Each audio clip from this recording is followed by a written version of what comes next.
Welcome to another Battleground Games live stream. So we're gonna stream it's a lazy Sunday afternoon. Amanda and I didn't have anything else to do, so we figured we'd do a little bit of painting, get some miniatures out, and play with them. So we've got our little document camera here. If I can, there we go. Here's an example of what I'm painting. I've got the Wykar infantry from the Rune Wars miniature game, and I'm going to be painting them up a little bit. I've been doing some of the finer detail. I did a stream a couple days ago on Wednesday. Oops, I don't want to use that brush. Where I was doing a little bit of detail work, but the audio sort of broke up during that stream. I hope if anybody's watching, you'll hop up into the chat and tell us if our audio starts to fall apart. But, you know, if it starts buzzing or anything like that, I have to do a little work to make it better. Which we can do, but we can't hear things. What you're hearing. Yeah, we just hear ourselves. We need to know. So, yeah. I am working on the figures for the Labyrinth board game. So I've finished a bunch of them. I did Ludo. Ludo, friend. Smell bad. Rock's friends. So he's all done. I'm really Looks so good. really, really pleased A lot with how of good he came layering and detail. So I did him first. Because I he's was a lot like, of big, he's gonna broad, be easy. flat surfaces. They aren't actually flat. So there was a lot of gradation that needed to be done with Ludo. So he's all done. So I'm pretty pleased with him. And then I did Sarah. And the big challenge with Sarah, there are two big challenges with Sarah. One is that her face is very small on the figure, and she does have like blush, and she's got these eyebrows, and so you do have to get some expression in there, and she does have a fairly small face, but also she has this vest. And if you've paid any attention to the vest in the movie, the vest it's like a tapestry vest, and it's got all this filigree on it. Yeah. And so I had to redo the vest like 4 or 5 times before I was happy with it. So you did all these little curly cues. I don't Yeah. think they can see it on the camera because we just can't get that close. But it's a really intricate paint job that Yeah. Amanda did on that vest. So yeah, I've had to play with her a little bit. And then I did Hoggle. Hoggle is Hoggle's friend. And he's looking pretty good. His vest was the big challenge for him.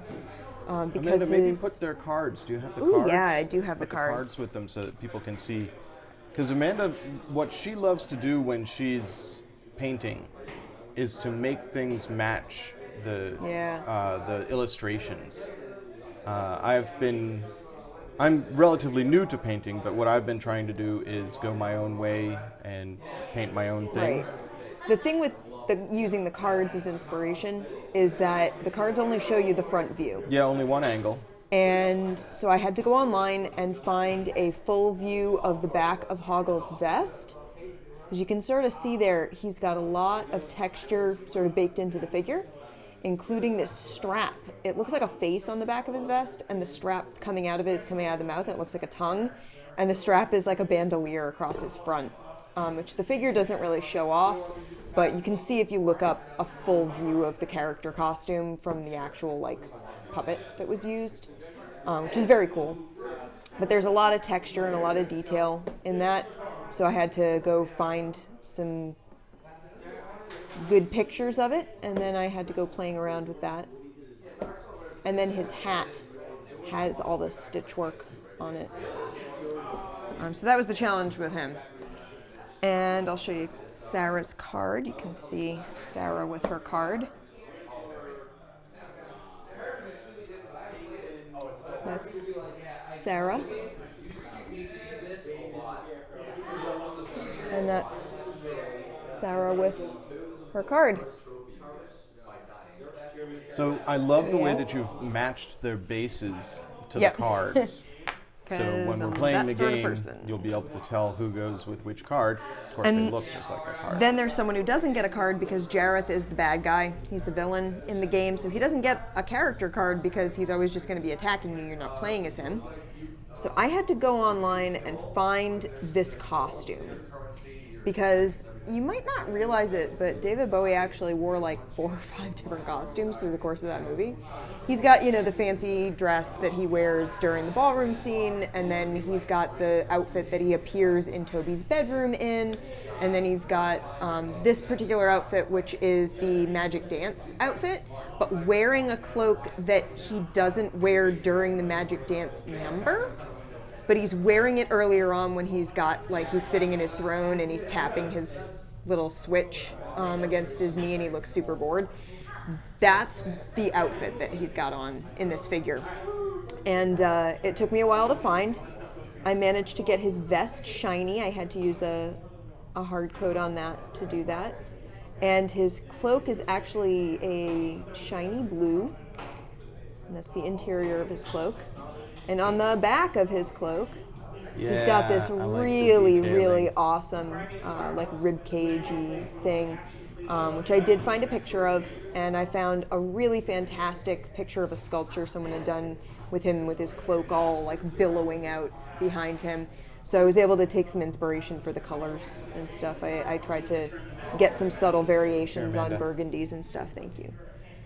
So yeah, that's Jareth. The thing I'm going to be doing with him today is to try and make the crystal in his hand more than just silver.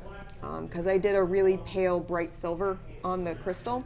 So you're but trying to get it more crystalline. the crystals are, they're crystals. They're clear globes. So what I'm going to be doing is mixing bright silver with a pink, and then mixing it with a blue, and then mixing it with a green, and then mixing it with a yellow.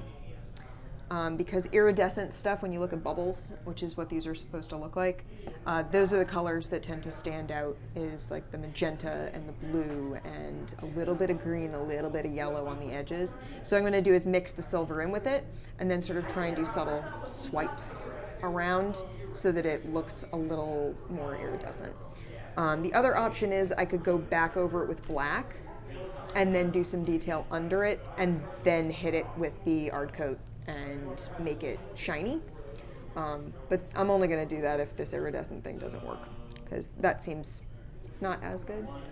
And then the one that I'm working on most right now is my last little character, Sir Didymus.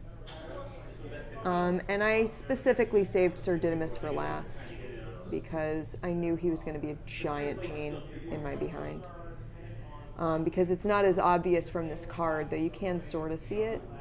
He's actually got all this heraldry on Ambrosius's saddle blanket. And you went online and you found a post that talked about the heraldry So, and the history. One of the reasons that I have my laptop open and semi-visible is that I have some pictures of the heraldry for his blanket, and I'm going to be using that. You can see some parts of it, so I can match it and be like, oh yeah, those are definitely the little bones, and those are the colors that go with it. But I'm going to be going off of sort of the color scheme that's represented in the card, which is slightly warmer than the color scheme represented in the image I have on my laptop. But then I'm going to be using the laptop as a guide to what is positioned in which block. Because it's like 8 blocks. It's like a 2x4 set of blocks, and then it's repeated on the other side. So yeah, that's what I'm going to be doing, is working on his blanket and working on his outfit, which is, again, really super detailed. He's got this vest on, this doublet on, that has like black and red stripes, and then his sleeves are black and yellow stripes with these little fine lines of brown against them. And he's got green gloves, and he's got burgundy wrist guards and knee pads, and he's got his fur, which is like mostly this like reddish orange, but then he has like highlights of white, and he's got a blue hat with a yellow feather. He's He's really flamboyant, is what I'm saying. Yeah, there's a lot going on there. He's got a lot going on, yeah. And I've started to do his base. His card is yellow, so he's going to get a yellow and a goldenrod on the edges. Goldenrod, I think, is the color that Crayola is retiring.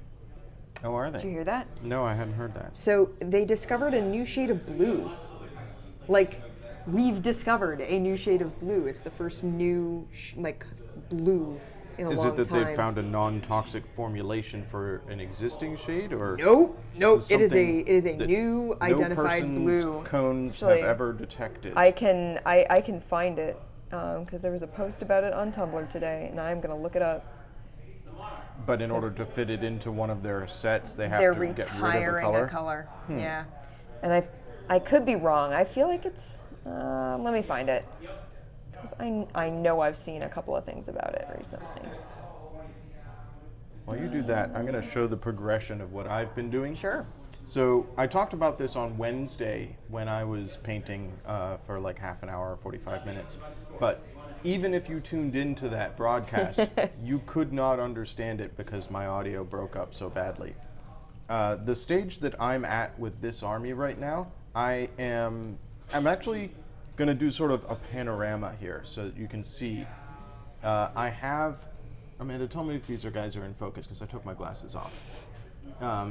But I have a set of these guys where I have finished basing them. Very bright colors. If you look at the cloak on the back, it's very bright and sort of monochrome. And then I started applying a wash to some of them. So this is the same sculpt, the same pose. And I applied a wash, and you can see it really brings out the details. I'm so impressed by how such a simple Wash is technique magic. I love them. it darkens it down a lot. I'm a little worried about the armor color I've chosen to go with these guys with because it's a very subtle blue, and So- it just disappears. I may need to get a light, but that's okay. So what you might want to do before you go putting the wash on is highlighting with a lighter version of that blue, lighten up that blue a fair amount. And you're going to have to work your way up. I don't think you've done highlighting yet. I haven't done any So highlighting yet. I've been learning how to paint over the past year and a half-ish.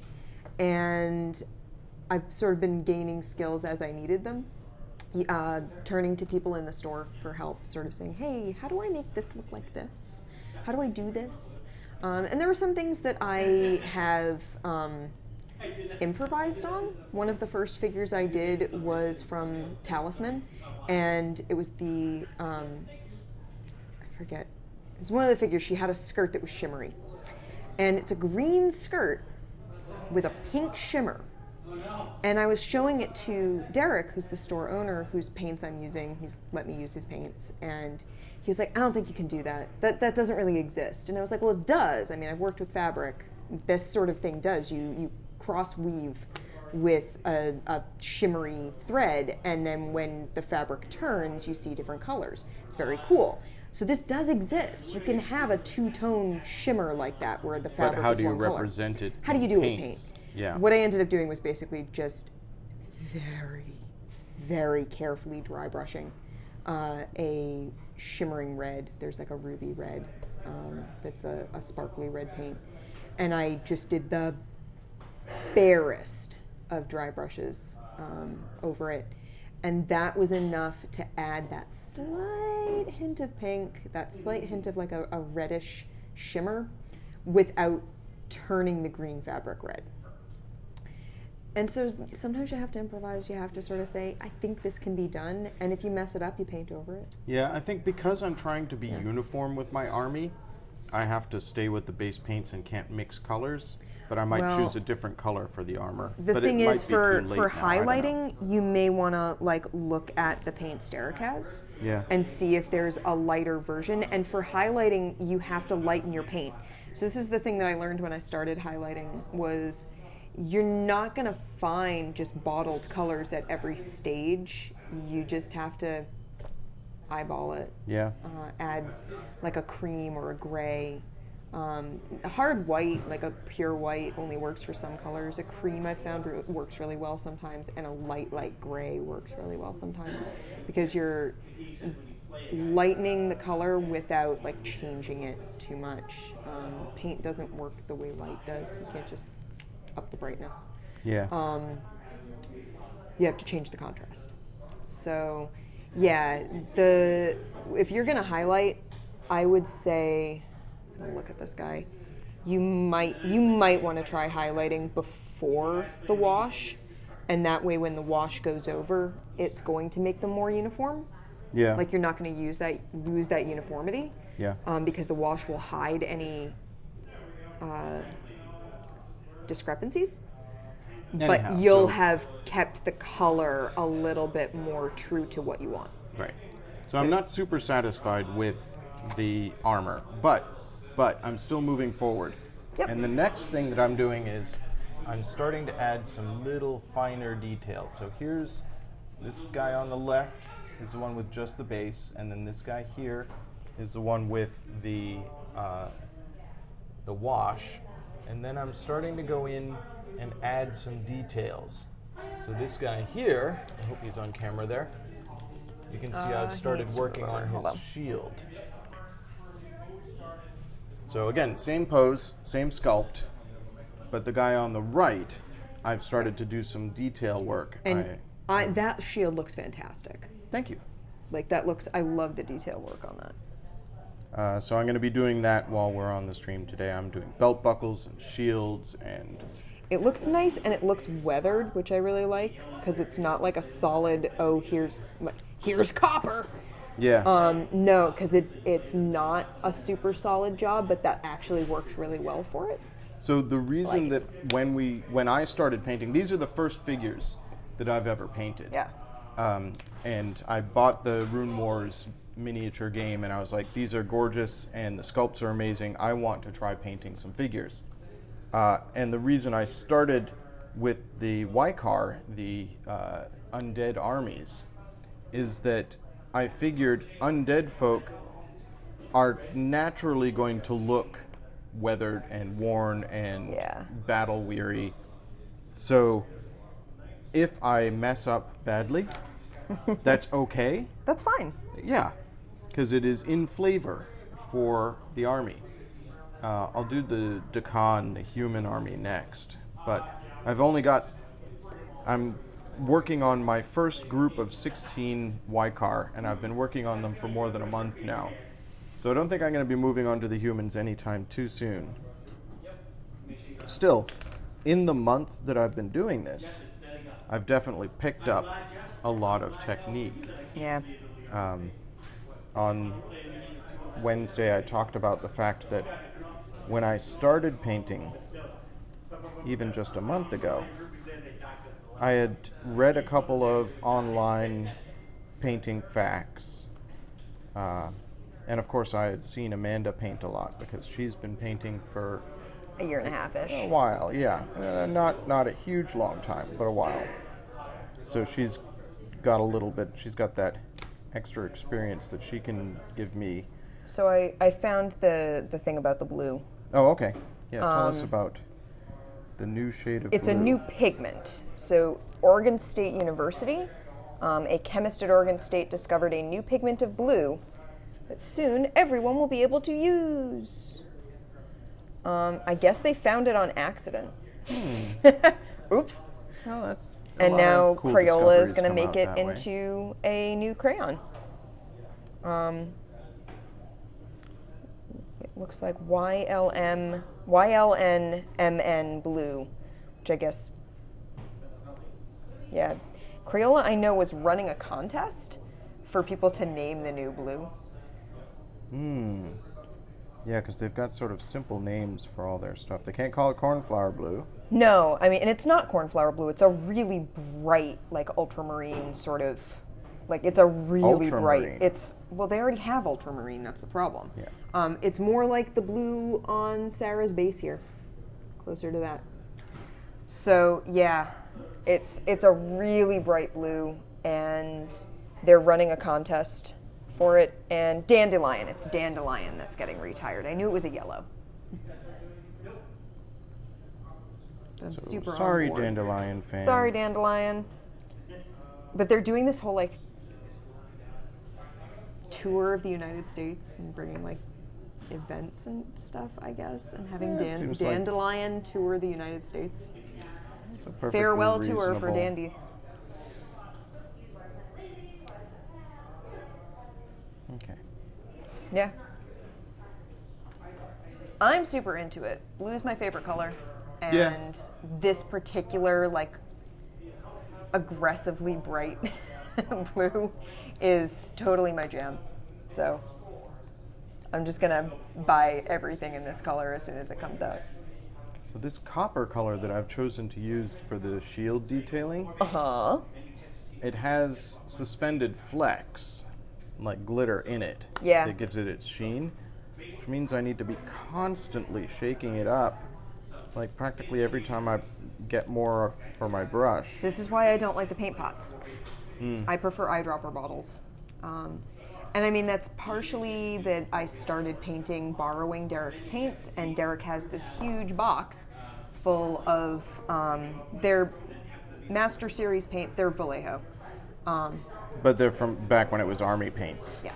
Yeah. So I use the eyedropper bottles, and I've found That I really like them because they let me like squirt out usually. the right amount. Sometimes I find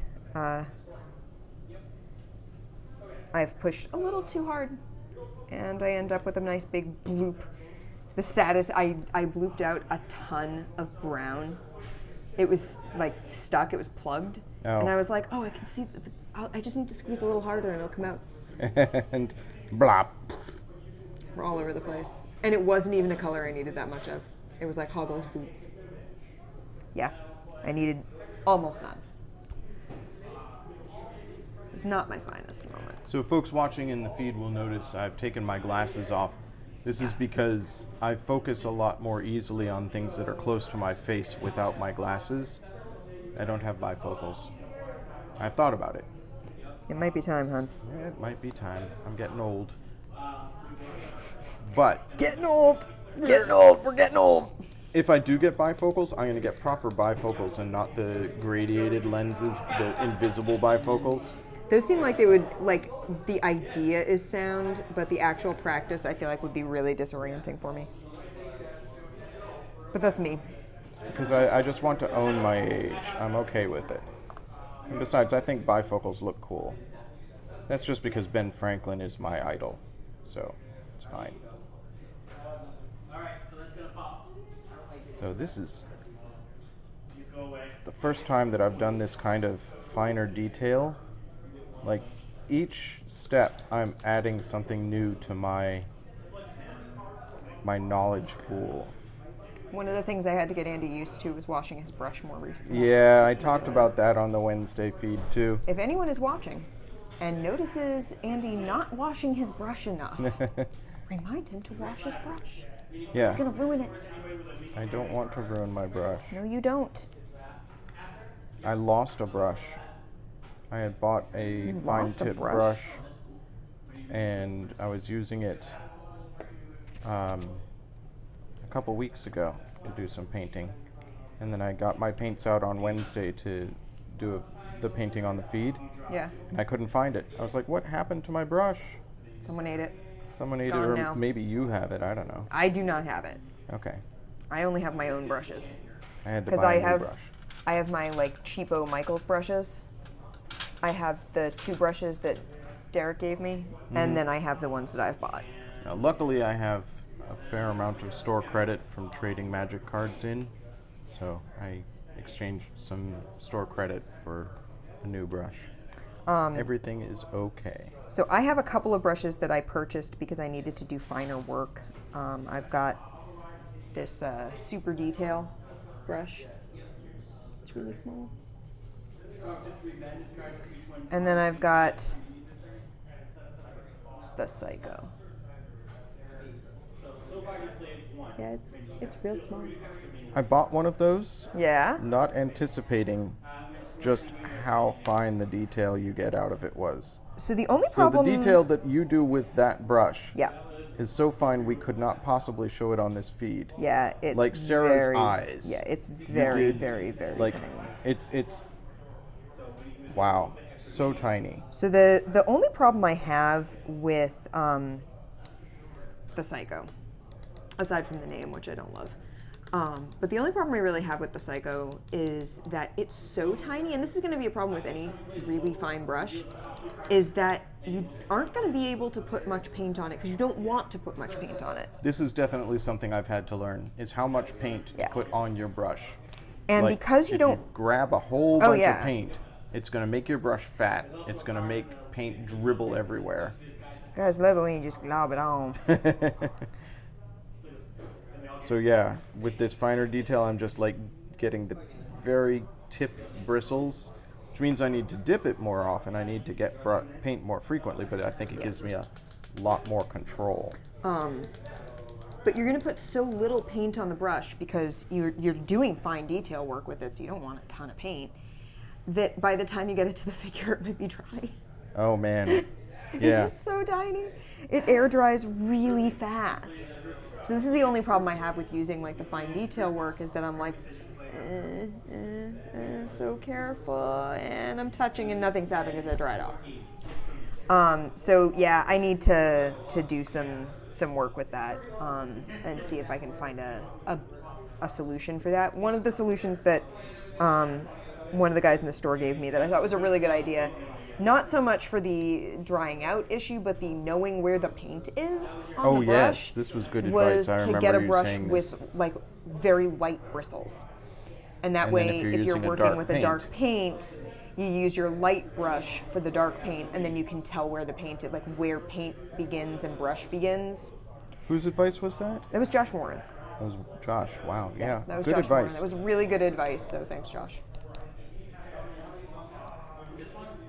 I mean, my Psycho brush is not that dark, but it's just dark enough that most of the colors that I'm using it for, because I'm using it for like eyebrows and irises, Yeah. that most of the work that I'm doing with it ends up being on the like darker side, and it just tell doesn't the show chap up what very you well. did with Ludo's eyes. So Ludo's eyes, if you, You did look that at with Hoggle too, right?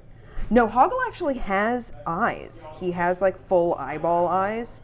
He actually has blue eyes, which I hadn't realized, but in the card he definitely has. His eyes look almost watery, which is kind of cool. So Sarah, of course, I'm just gonna move your dudes back. Sure. Sarah has like these very tiny features, and getting her eyes done was a giant pain. Hoggle actually has like the whites of his eyes, and then he's got like blue pupils. Yeah, the figure is not that detailed. So he's just got his irises. I really couldn't do the blue or anything and have it look anywhere remotely decent. So he's sort of too shadowed to really make it out. But Ludo, on the other hand, in his card, wow, that's a lot of glare. You can see he's got these like beady black eyes and they're shiny. They've got these little sort of dots of white that are, the reflected lights. the glints in his Yeah. eyes, sort of. And I was like, how on earth am I gonna? I'm gonna have to like coat these with something shiny. No, I cheated. I put really tiny dots of white in his eyes. Which makes them look as if they're reflecting the light. It's brilliant. But they're It not. really is. It worked out perfectly. And from a distance, it just gives him so much more life in his face, and you don't quite realize why until you look closely at the eyes. So I'm reaching that point with this army, and I'm gonna add a few more details, and I'm gonna do the bases, but I'm reaching that point where I'm near to saying, okay, yeah, these guys are done. And this being the first group that I've painted, I'm really seeing the reality that no group of minis is ever done being painted. No. You get to that point where you're like, it's done enough. You're like, I can't touch this anymore. Like you see new stuff all the time that you could do. Yep. It's like, oh, there's a detail I haven't done anything with. Particularly these sculpts, and I didn't appreciate this as much before I started painting. But Amanda she had a few sculpts from the Labyrinth set, or not the Labyrinth set, from the Talisman set, yeah. Where you would complain constantly about little details. And It's like, oh, come on. It's easy to get obsessed with minuscule, tiny, almost invisible details because you are spending, like you can see if you're looking at this feed, a lot of time with the figure right in your face. So you notice all this fine detail. If it's a figure like these, which are spectacularly well sculpted. The Talisman figures are not. Yeah. But with these, the closer something you I get to learned. it and the more time you spend with it, the more fine detail and little things you notice. So I have to make decisions. Like, these guys have a chainmail skirt. How much do I want to bring that out? How much do I want to make it pop? Right now I've got it painted with just sort of a gray, and you can see the detail that it is a chainmail skirt. But if I cared to, I could go in and do a dry brushing on it to if you make guys the can see ridges that. pop. But I have opalized. his globe. I'm actually really happy with that. Here. Did it come out great? Yeah, I'm pretty pleased. Oh yeah. Oh yeah. That did come out nicely. Yeah, that was I a need good to, idea. Now that I've done that, I need to go in and like touch up the fingers on his gloves so Yeah. that you can see that he's really gripping it. But then he's done. I'm pretty pleased. Turn back, Sarah. Turn back while you still can.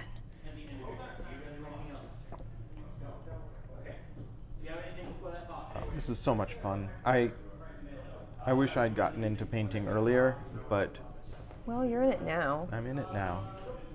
And now I can just spend hours and hours and hours agonizing over shield colors. looking at it. Well, yeah, so my next choice that I have to make on these shields is, are they in focus? Can you bring one of them into the Sure, center? yeah. They have the rim, which I've done with this sort of coppery tone. But then they've got this hubcap thing in the middle of the shield. And I'm really torn about how I'm going to do that detail. Because it's sort of central to the figure, so it's going to draw Right. the eye. You're going to see that thing. Do I make it silver like the weapons? And I'm thinking they've also got these little rivets on the shield. Yeah. I'll probably do those in silver. Or I could do that center of the shield bit in the armor color. So here's my thinking. I think metal is a good idea, but instead of silver, I would look more at something like this, which is like a weathered steel. Well, when I say silver, I mean like their weapons. If you look Well, at the sword. yeah, I'm just, Yeah. these are the two, like, Yeah. and I would say you definitely want to go with the darker. Yeah. I think that could work.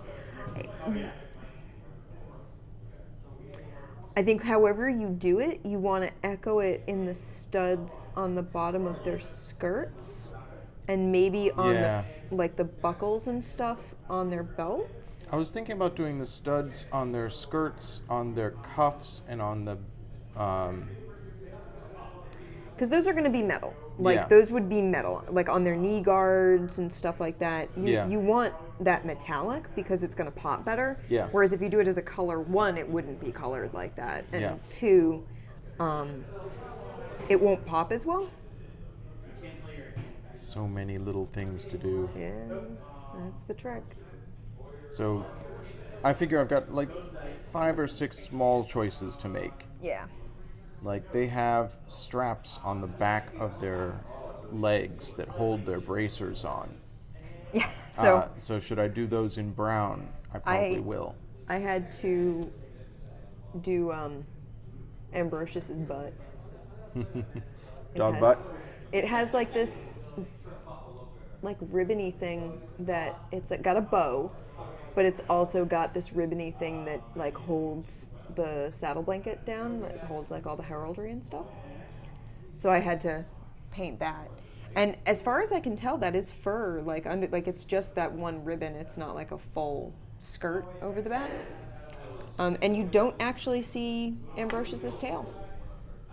At all in the movie? I looked at the scene bunch where of he's stills running and stuff? across the stones where it like farts, and no, you see it's actually the like bow is bouncing around. Yeah. Well, I think Jareth is in good shape. Let's get some black and touch up those fingers, and then it's on to Ambrosius.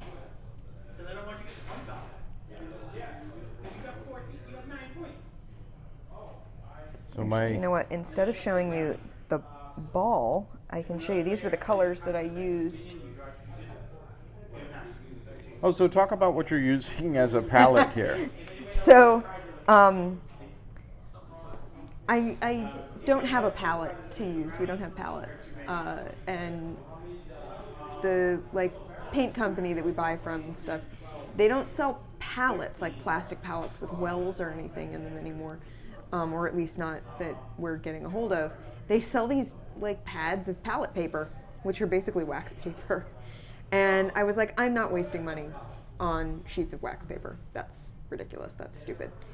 What I found was the backs of labels. Because I work in the shipping department at Battleground. We so do a lot of if label you- shipping. If you buy any magic cards from Battleground Games and Hobbies, You've gotten something with a I'm label one of this the size. 2 people that probably shipped it to you. Yeah, and the labels come on a like long strip of paper like this, and they are waxed on one side, on the side that you peel the label off of, and they are perfect for use as a palette. I use about one every session, and I don't really need much more space, so I've got a bunch saved up. They are Yeah, in since with we my go through talisman hundreds cards. every week, Yeah. it's no problem getting more. Yeah, there's no problem grabbing a handful of them and holding on to them. So that's what we're using for palettes. Easy. Yeah. shaking up my black paint. That's the other thing I had to get used to, was having to spend a ridiculous amount of time shaking. Shake, shake, shake, You gotta shake that paint. shake, shake, shake, A lot more than like, shake, shake, shake. you're like, oh, I've shaken it perfectly fine. No, you haven't. You haven't at all. Well, particularly like I was saying earlier, if you're using one of these these things that has glitter in solution in it, Yeah. you really need to get that stuff mixed in. Actually, I can put all these back now that I've painted my... Strange as it may sound, I have found a couple of colors Derek doesn't have. You'd think with a box this big he would have everything I could need, but I didn't Box have that. this big plus the supplement that's Yeah, on the floor there's down another box down there that has some paint pots. there. Derek, by the way, is the owner. Yeah, of Derek's the Battleground store Games and owner. Hobbies. If you've come into the store, you may have met him. He likes to hold court. He likes to tell people about Star Wars. True, he will talk about Star Wars occasionally. Anyways, so you were saying you've got a bunch of paints that you're borrowing from Right. Derek. So Derek, when I started learning how to paint, I was like, I'm intimidated by the number of different colors that I would need in order to do some of the things that I want to do, because I wanted to start with the Talisman figures. And if you've played Talisman or you've seen Talisman, it starts with like 8 different characters, and none of them are particularly simple in their color scheme. Even the Druid, which is all greens and silvers, is still tricky in that you need lots of different shades of green, and they're not all things that you can like mix and make one shade turn it. And I was like, I don't even know where to start. And he was like, well, you can borrow my paints to work on them. So every time I've asked him if I can borrow his paints, he said yes. So I'm using his paints. Yeah.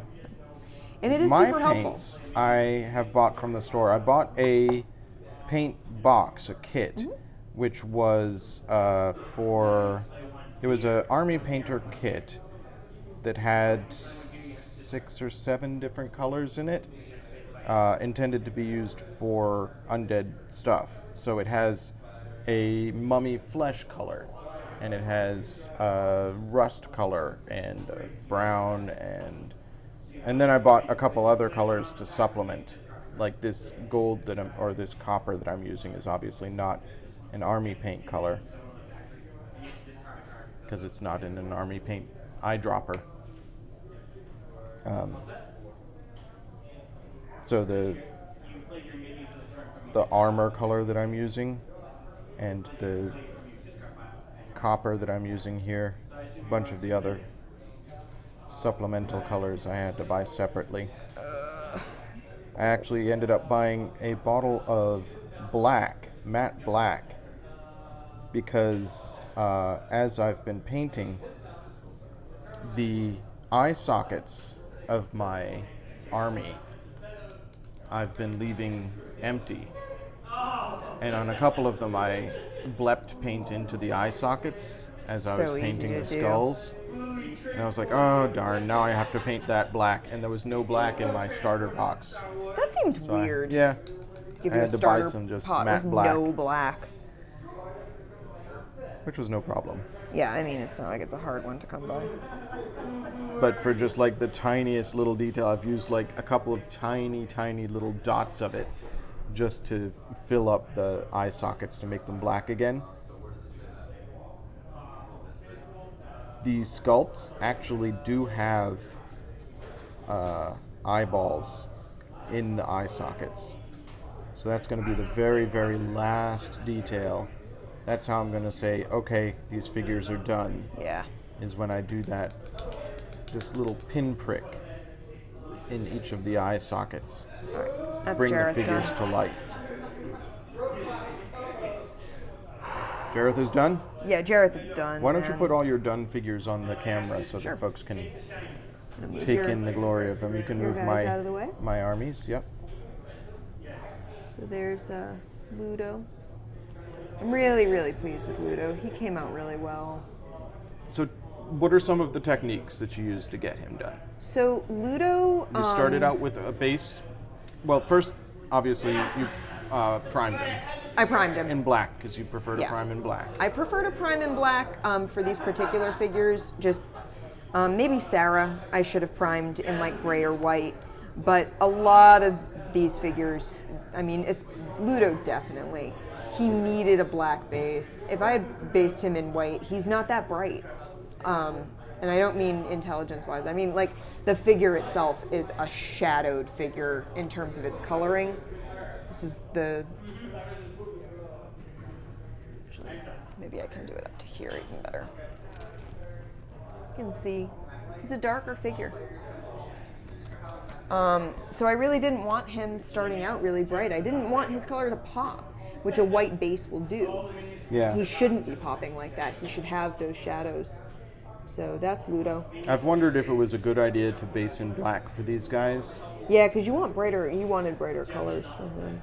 but it's actually worked out all right because, like I said, the eyes Yeah. I've just painted around and left Yeah. the black base in there. Anyways, So you primed him in I black. primed him, and then I picked a base color to go with him. And for Ludo, I picked sort of a chestnut brown. It was a sort of mid-reddish brown, and I knew that was in a lot of his fur. And you can sort of still see it's that middle color on his back, this sort of middle of the road red. And then what I did was I picked a few other colors that were going to make him lighter and darker. So I ended up going with a darker brown and then a brighter orange. And I mixed and gradiated up and got brighter and brighter up on his head. And I really based this fairly light. I based this with almost like a red orange. I think it was like rust brown was what I based him on. It's like that color. And I knew that I was going to highlight the top of his head with a brighter orange. So he's actually like highlighted more with that. And even a tiny bit of like this color. Little bit of that. Little bit of this. Sort of marigold. And for that, you're highlighting, you're dry brushing it on top of the other? So it's not dry brushed, it's highlighted, where there's slightly different techniques. The dry brush, you start with a dry brush, and Yeah. you want it to really just be ghosting over it. Highlighting, you really are putting a coat of paint on. You're just doing it in such subtle variations that it ends up lighter at the tips. And you just have to have a steady hand for it. So that's what I did, and then I shadowed him down, so I started working darker and darker and darker, and then darker and darker and darker. And I did the same thing sort of on the back of his arms, and down in his belly, and his legs, and his feet, and under his tail. And then after I had sort of the gradation that I wanted, I went over and did highlighting. And the highlighting I did, I sort of went down the center of his back and the top of his tail. I did his shoulders and the fronts of his arms where he was done. And then I did the top of his head. And the top of his head it's supposed to be fairly bright. Right. And then I went and did his horns. And the way I did his horns was I did a base coat, and then I highlighted, and then I went in and did fine line work with liner into the creases of his horns. You can see where it came out there. A wash just didn't sit in the creases of his horns because they're almost vertical. So, yeah. But it did, and I highlighted his knuckles. His knuckles were dry brushed. And they worked pretty well. Same with his toes, just a tiny bit. But yeah, so that was Ludo. I did a little highlight in his cheeks. I even did his little top teeth in his mouth. His little smile. Came out so well. It's really Back a little bit. astonishing. So how yeah, well he I'm came out. really, really pleased. I did a wash on his face. I used a flesh tone to wash his face. And that warmed him up a fair deal because the flesh tone is a warm toned wash. So I did that. And then we had Sarah. Sarah on the surface was fairly simple because she's like got jeans and a shirt and a vest. Easy. No. A white shirt, yeah. Even the jeans were a pain because you may not think about it, but jeans aren't one color. They've got a variation to them. So she's actually the tops of her thighs are dry brushed with a highlight. It's not actually highlighted because there was nothing for me to really work up, like no physical point to work up to, but I dry brushed on sort of lighter and lighter and lighter to get that sort of washed look to her jeans. I even did her little socks on her loafers because she does wear loafers. She's wearing loafers in the movie. It's adorable. It is. Well, I mean, wanted to she's a dress great exactly character. like her when I saw this movie. I wanted to look like her. I wanted to be Jennifer Connelly. Now, did you see? I would still like Labyrinth to in be the Jennifer theater? Connelly. Oh no, I'm not that Okay. old. Yeah, I'm I old, am. not that old. I saw Labyrinth in the theater. Yeah, I know you're older than me. So Sarah, her hair is highlighted. She's got some highlights on her hair. And that was an actual highlight to start with, and then I dry brushed the final stage of it. The vest is the real pain. It's got that filigree to it.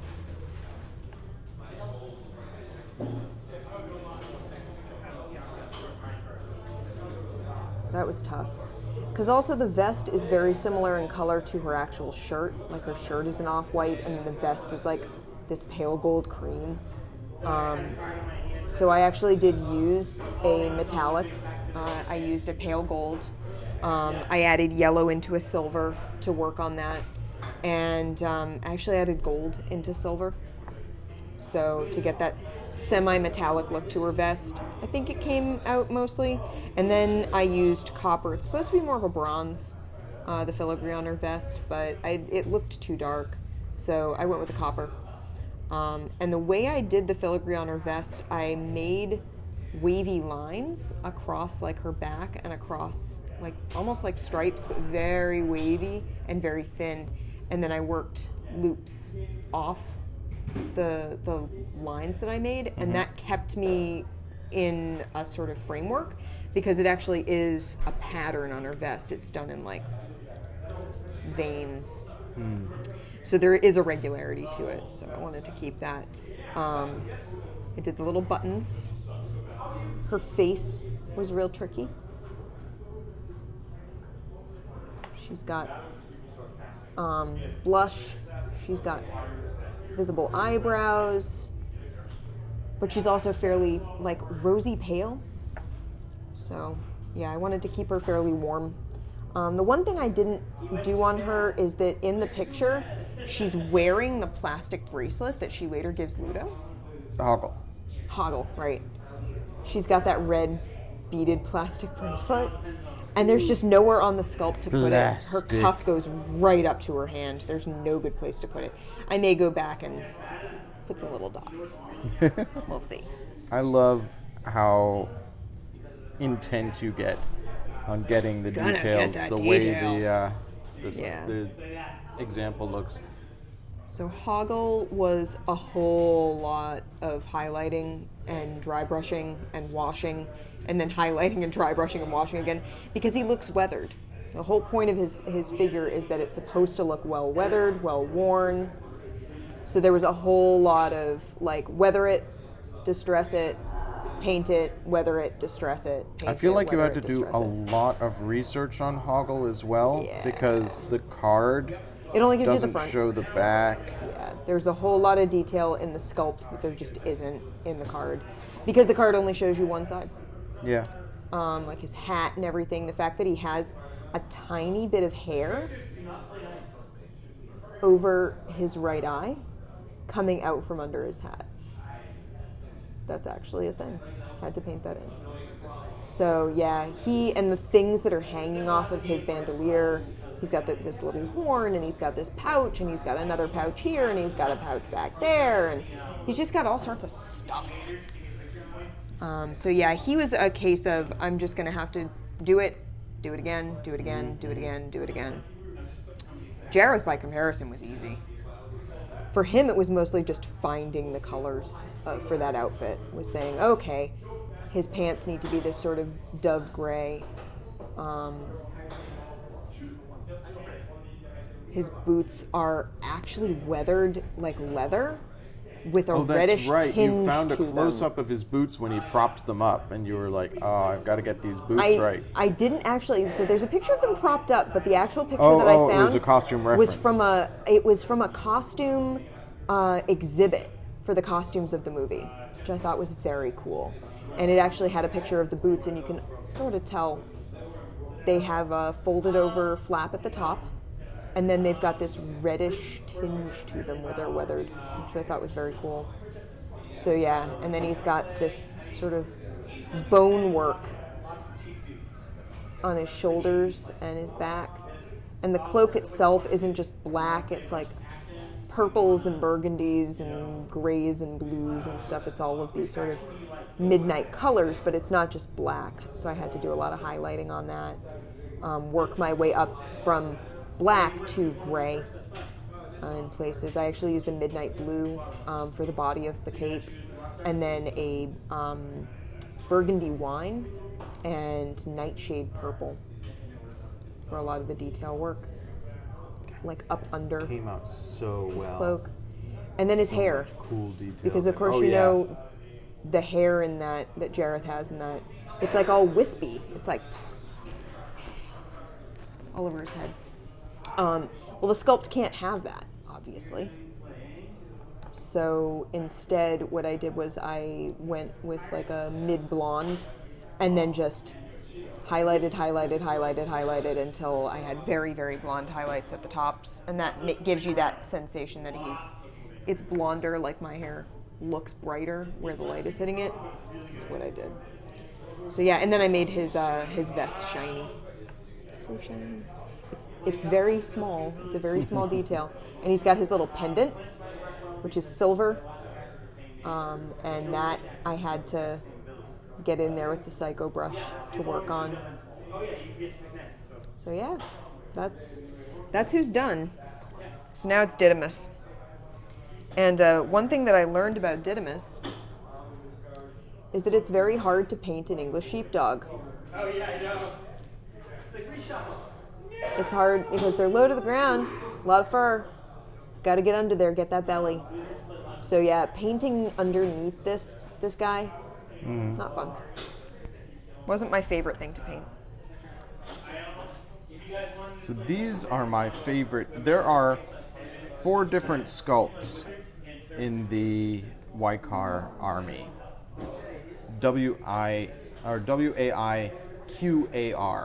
Waikar, the Waikar undead. So there's 4 different sculpts. There's these guys with their sword held out to their side. Is he on You're not, camera? no, he's Here. not. There's these guys with their sword held up above their head. There's these guys with an axe.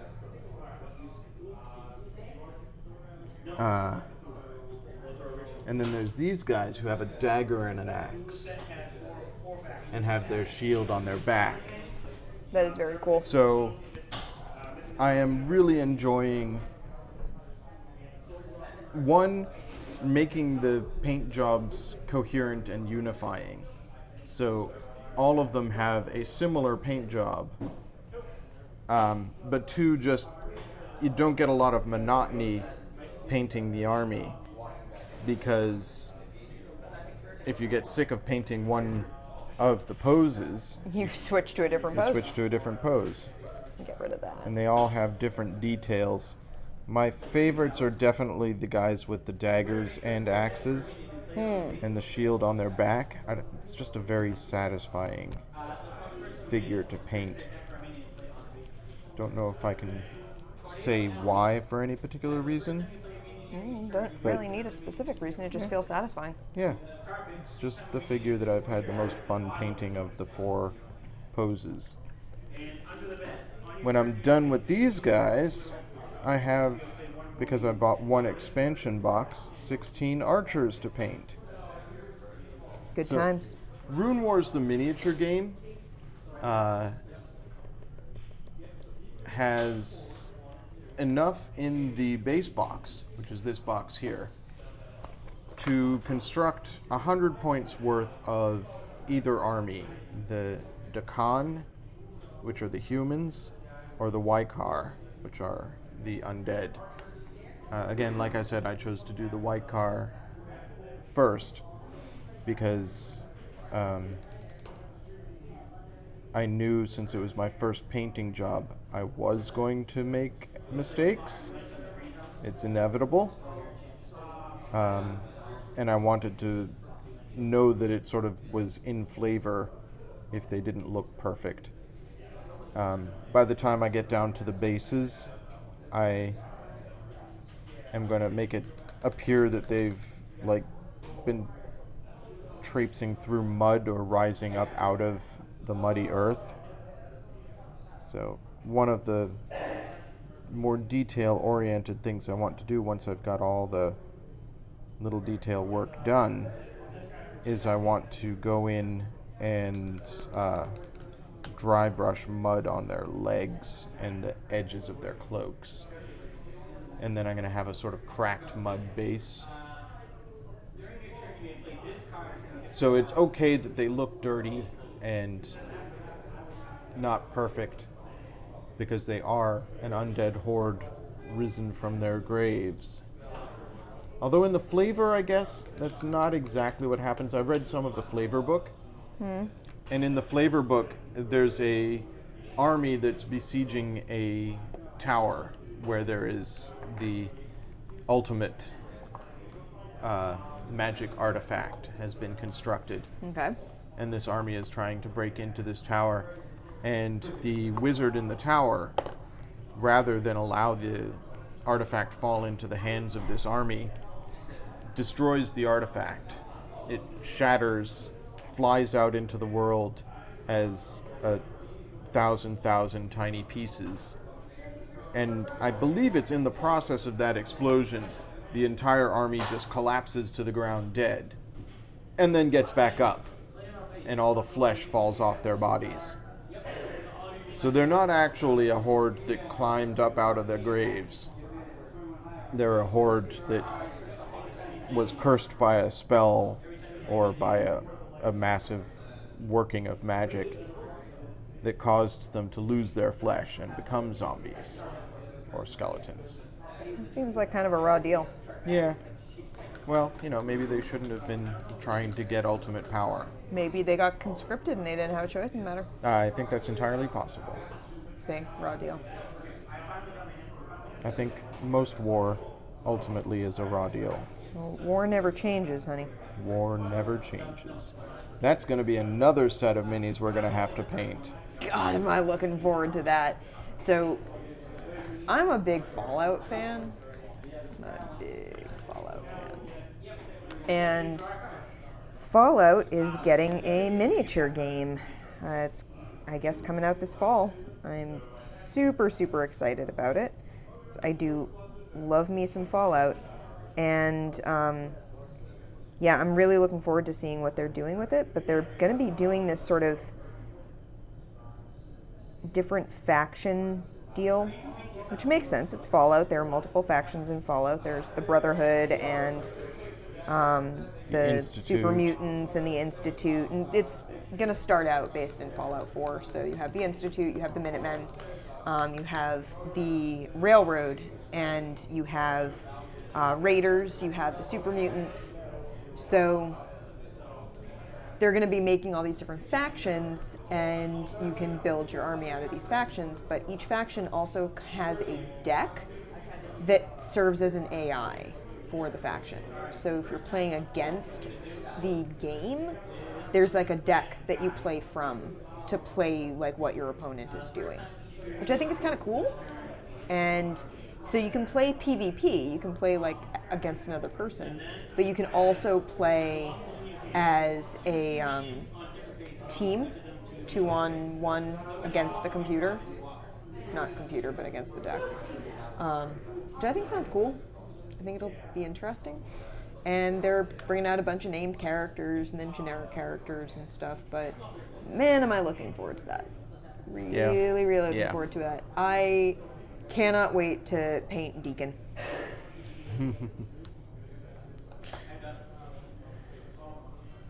So I'm almost done with the shields on the first 8 of these guys. Cool. I'm going to go in and I'm going to do the belt buckles next, I think. So I'm discovering that the sculpt on Sir Didymus here, it's like he's sculpted as if he's wearing trousers. I beg to differ, sculptor. Sir Didymus goes pantsless because he's a dog. Fox, I think. No, he's like a fox terrier. Oh, okay, sure. Look at him. He's not like a fox. He's a terrier. Look at him. Yeah. Regardless, your human-centric ideals of modesty do not apply to Sir Didymus. And he is most definitely freeballing it.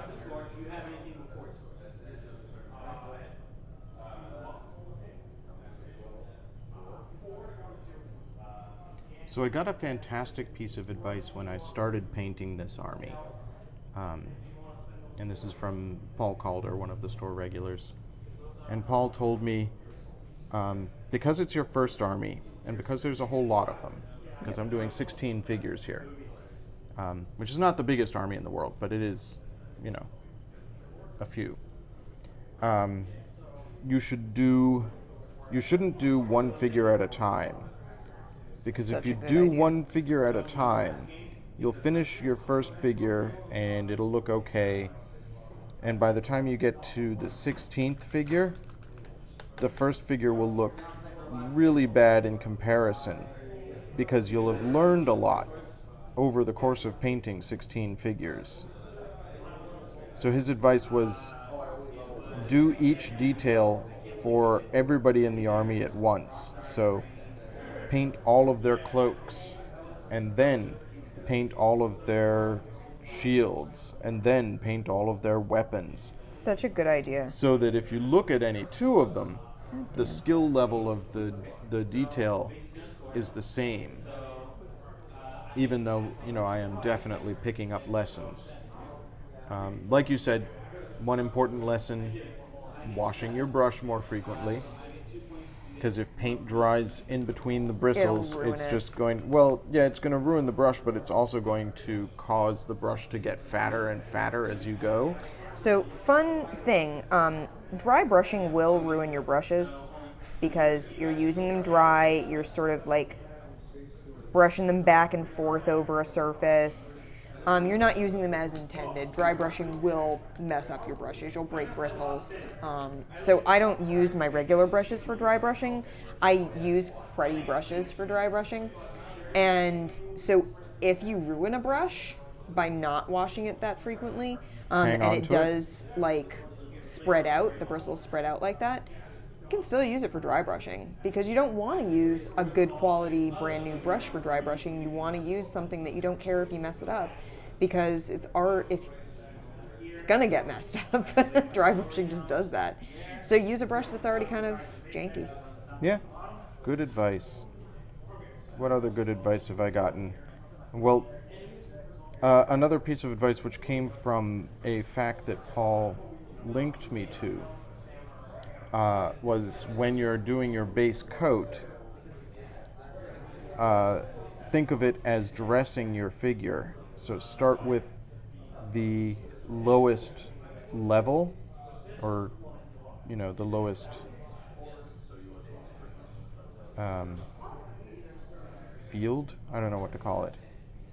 But for example, these guys have bony arms and legs, and then they've got this sort of metal skirt, and over the skirt they have a belt. So think of and it like they you're have- getting dressed. Exactly. So You're gonna put your skin on first. do the arms and legs first, and then do the pieces that go over that. I think the reasoning being, if you mess up an arm or a leg and paint some of that color onto a piece of the skirt, you're doing the skirt next anyways, so you're going to correct it as you go. And I mean, was a doing good piece of touch-ups is advice. not the end of the world. Oh no, you're going to do touch-ups. Touch-ups are always going to be necessary. It's a question of how obsessive you are going to end up being. Like, I can see on these shields that I'm doing a couple places where I got a little too much paint on the brush, and just a tiny, it sort of rolled out onto the shield itself. I doubt I would be able to even show it on the stream. It's so small. But It it's bugs there. me. But that's only because this figure is right in my face. So I'm inclined to say I'm probably not going to go in and get some brown on a brush and try and fix it on the other direction. Yeah. You know what I'm reminded of a little bit What? is we've watched all the documentaries on the making of the Lord of the Rings movies. Oh, yeah. And they talk a lot about detail that doesn't show up on camera because it's just too fine. That the detail being there matters as a whole, but you can't see the individual details. Well, is it Bernard Hill who Yeah. plays Theoden. Theoden? He talks about the fact that there was intricate brocade on the inside of his armor. Nobody Never was gonna see it. ever going to see it, but he knew it was there, and it informed his performance. Well, I mean, also, there's not just that, but there's also that costumers and stuff know you're never going to know what shot a director might want. That's true. So It back, reminds me of you in college. Yeah, go ahead. yeah, I This was is going to the mention. story. So back when I was in college, I had done theater tech work in college. Or in high school. My high school had a really good theater department and had a really good theater. We had a whole theater building. And had done theater tech. So when I got into college, I really wanted to do theater tech, but I also wanted to pass my classes. So I couldn't fit the theater tech class into my schedule until my senior year, which was a real bummer because I would have loved to do more of it, but it just never fit my schedule because I had to take a language. But Yeah, I know you're bitter about that. Very bitter. But my point being, when I finally got around to taking theater tech, I was coming in with a fair level of knowledge. Not everyone in my class was. A lot of them were starting from scratch. So the teacher for this class was a man named Hiroshi, and Hiroshi was the tech director for the college, and he was the resident tech director. And the resident director was a man named Mark Lord. And Mark Lord had a reputation for doing the unexpected. And he was an avant-garde fan. Yeah, he liked loved to doing weird stuff. Like, it's gonna snow on you. You're in Alice in Wonderland. No, my favorite story is when he did Twelfth Night, and everybody had to carry suitcases Everyone had to carry a around. suitcase because everyone had baggage. Oh my God. Too literal. Too literal. Twelfth Night also had a wading pool. It like had this big set that was like a cross section of a house. It was like a dollhouse almost, but life size on stage, because the stage at my school had a like peaked arch above it. So he had this big Amanda, I'm taking these dollhouse-looking guys thing. off because I'm going to do their belt buckles. Do you want to put your guys on camera? Sure. We'll put Jareth on camera. He's looking good. Put Guido on camera. Or no, put Hoggle on because We'll put Hoggle is Hoggle. so detailed. Check out that detail. Be like, Wow. Jareth's like telling Hoggle, I'm gonna make me Prince of the Land of Stench.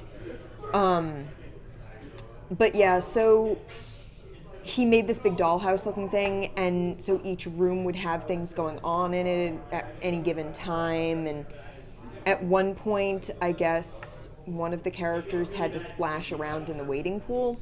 The problem being that they hadn't put like a tarp or anything down underneath it, because they didn't realize just how much water was going to come out of it, and they didn't realize that the wading pool was just going to stay there all the time. And by the time the show closed and they took up the room that was in, the stage was hardwood, and it was like boards yay wide and yay long, and they had warped horribly. They had to replace a whole bunch of them. So Mark Lord had this reputation for doing weird stuff, sometimes just because Mark Lord does weird stuff.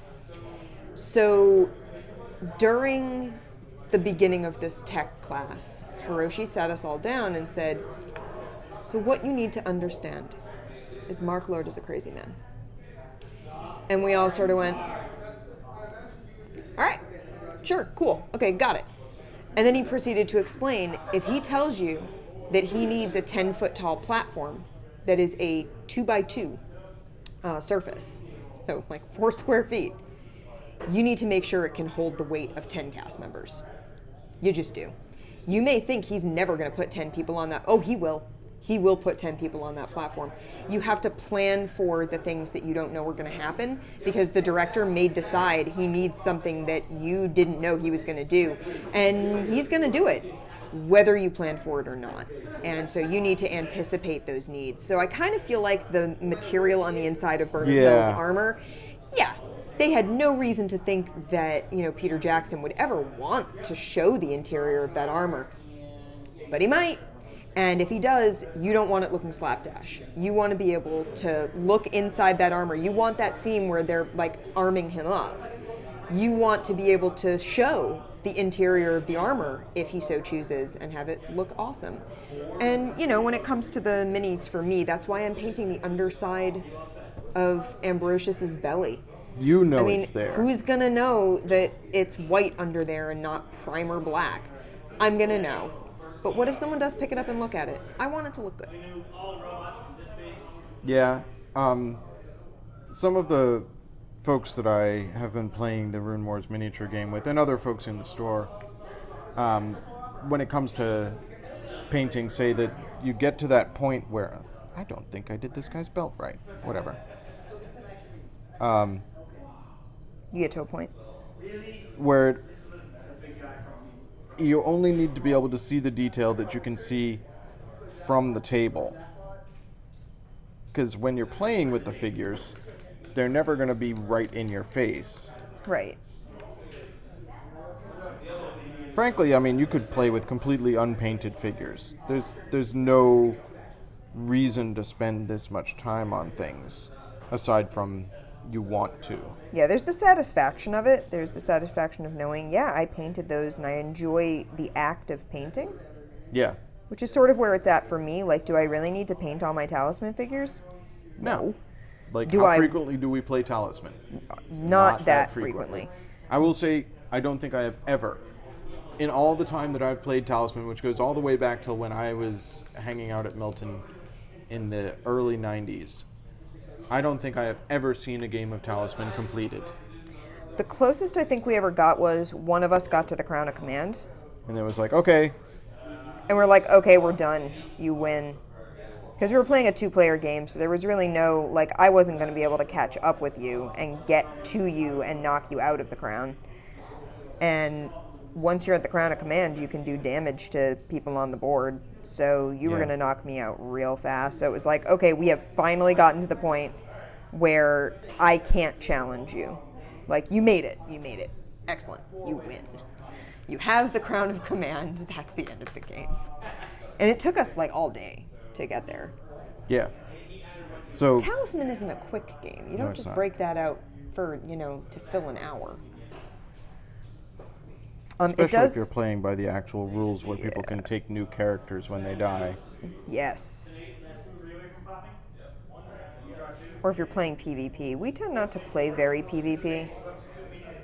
Like, we don't attack each other in a two-player game because it would just be the two of us chasing each other around the board. At which point you have very little chance of ever, like, facing the stuff up at the Crown of Command because you haven't built up your stats because you've been attacking each other. So we just sort of do our own thing.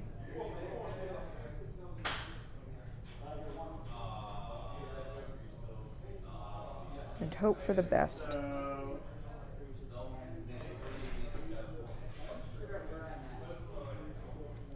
Yeah, I think very much this whole painting endeavor is for my benefit, not for... Yeah.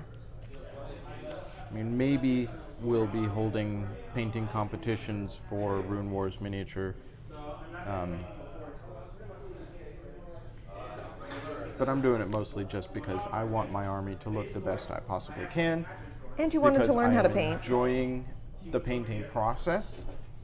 Like I said, it's very satisfying to be just doing this. There's something very, very nice about, like, taking a figure that has nothing on it and making it look like this.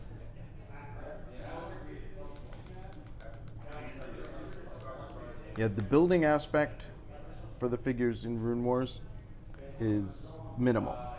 Yeah. There's not much actual construction involved. Most of the figures come in like 2 or 3 pieces. So it's not like 40K or something like that where there is a great deal of extensive construction involved. Yeah. So a lot of the creativity and the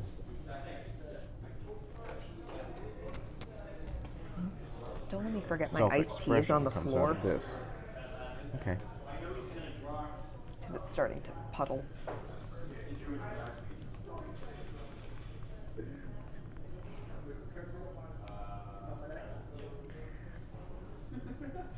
So yeah, mostly I do my Talisman figures. Andy gave me Labyrinth for Christmas. So I've been doing Labyrinth. I took a little break from Talisman to do the Labyrinth figures. And I'm really enjoying them. They're slightly bigger than the Talisman figures, so it's been a nice break from some of the Talisman stuff. The other thing about the Talisman figures is, much as I love them and much as I love the game, the figures are not the best sculpts in the world. which is frustrating.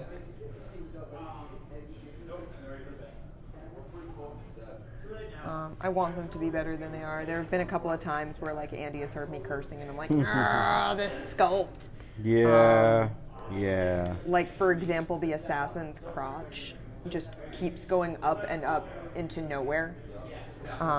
It's just this like peak up under his tunic. It's horrible. And there was the And bard. there was the bard. No, it's the minstrel. Minstrel. Where his legs are fused together. He's like got his legs all like fused like this, and then one of them is like kicking up, but it's like at his thighs. It's just a solid piece, and there's not even a like dip between them that's sculpted out. So it's just flat. So I had to paint in a gap. Or just like a dip. I had to paint it in with the dark red is what I'm saying. It was really annoying. And then there was someone else who just had like a flat butt. It's the butts that are the problem. Butts and The crotches? crotchical area is what I'm saying.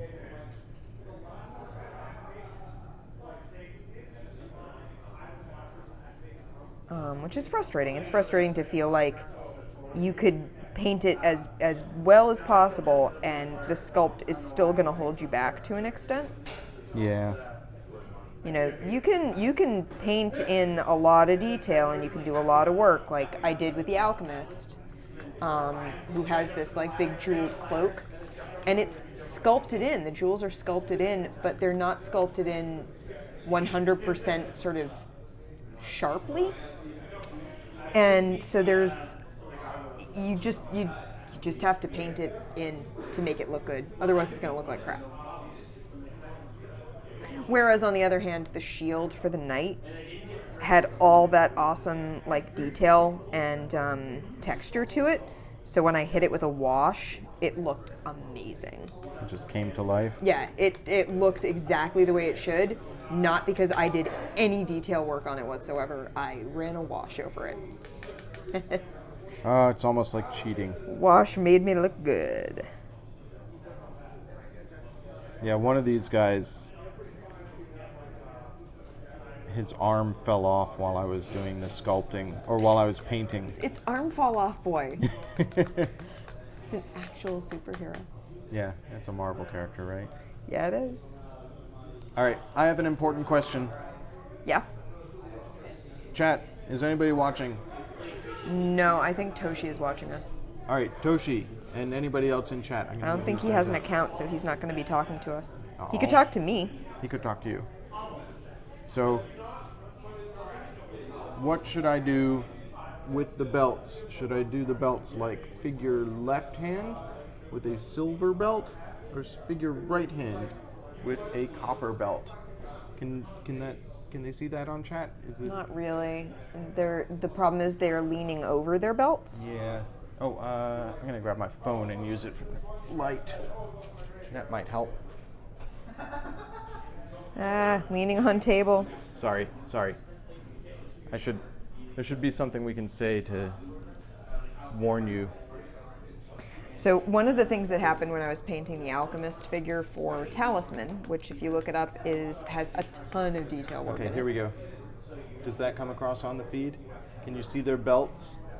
I've done Not one of the belts in terribly well. silver and one of the belts in copper. So I'm trying to Okay. figure out, should I do it like this? My finger is washing everything out because my finger Yeah. is huge and white. What's weird is that it says you're the only viewer, but I'm definitely watching the stream. So, I don't know. I don't know. These are look the at them. difficult choices that I have to make. I'm kind of leaning towards the silver. You know what? I think the silver pops better against the brown of the belt. Much as I like the copper and it like fits in with the rivets really nicely, the silver, I don't know, how warm do you want your army? Because the silver cools it off a lot. I think cool is okay. I think I'm going to go with the silver. with Can it. you pass me the copper one so I can redo him?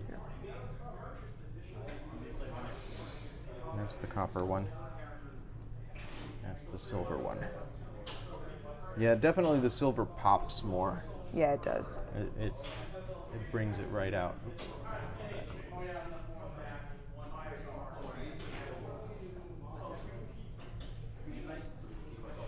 All right, I'm gonna go with silver.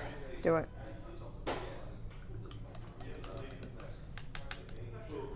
I love that I'm finally after like a month, getting to these choices and these details and this level. It's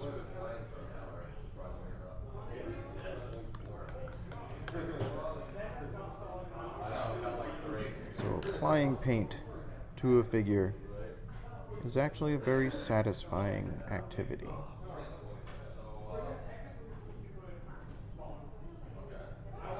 There we go. Oh no, that's fine. Everything's fine. Had to go a little bit broader than I wanted to cover up the copper that I already put on there. It's okay. You can always touch it up. I can touch it up if I feel the need to.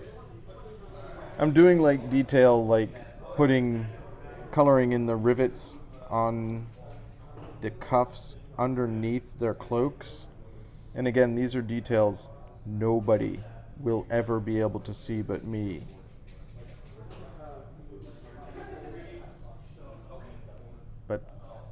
But I know they're there. You'll know. It's not like I'm entering them in a competition or anything where a judge is going to have to inspect them. If I was going to do a competition in the store, I'd probably just post pictures of them online and have people vote. Yeah. And then you only have to have it camera ready. It only has to be able to be reviewed from a certain angle.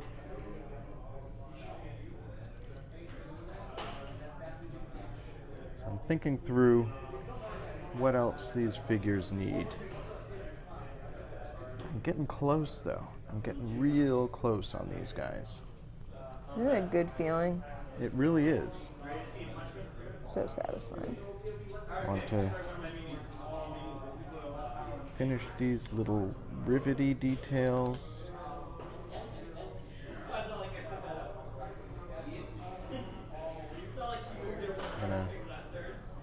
Yeah, definitely silver. Definitely the way to go. Thank you for your help, sweetie. You're welcome.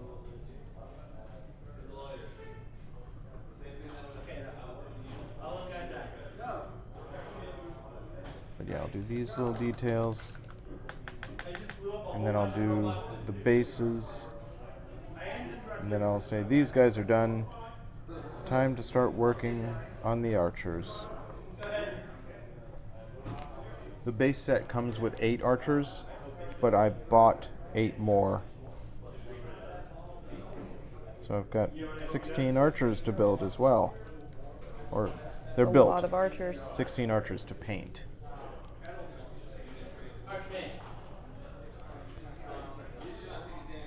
The archers have their own difficult choices to make. What color do I fletch their arrows in? Should I do the fletching in green to match their cloaks? Or in brown? I don't know. Oh, difficult choices. So difficult. It's difficult for me.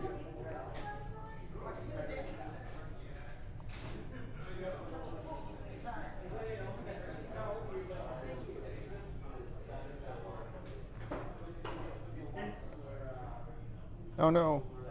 No, that's fine. It's fine. It's perfect. I don't actually care about that at all. I got my brush the angle I was at. I got some on the corner of his armor, but I'm actually planning to do silver on the piping on the edge of his armor, so I may as well do that now. It's going to make the armor pop too. So I think I'm going to do silver on the hubcap in the center of his shield. definitely when I started painting, I was getting way too much paint on the tip of my brush. I was dipping the brush in the paint. Not like Instead just of just pointing it into Yeah, it. exactly. Instead of just grabbing a teeny bit of paint on the tip of the brush, which is what I should have been doing all along.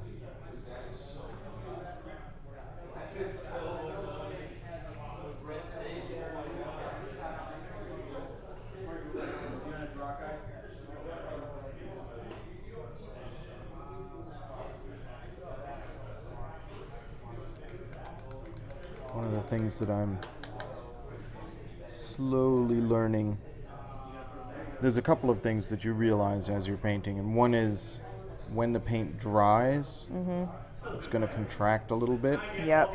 I worried a lot initially about getting paint into cracks and stuff. Like, I was like, no, it's going to fill up the details in the No, mold. it's gonna be fine. But as it dries, it actually will pull back a little bit. It also dries flatter. Like it as the liquid evaporates out, it dries flatter than you think it will. Yeah. And there's a lot of technique involved in actually rolling the paint around. Like, it's not like drawing with a pen. No. You're getting the paint on the brush, and then you put a little blop down, and then you're sort of dragging that blop around. At this scale, surface tension matters. Very much, yeah.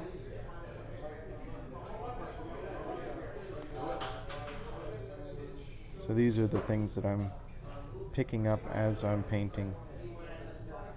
It's how to judge how much to put on your brush, how to manipulate the paint on the model.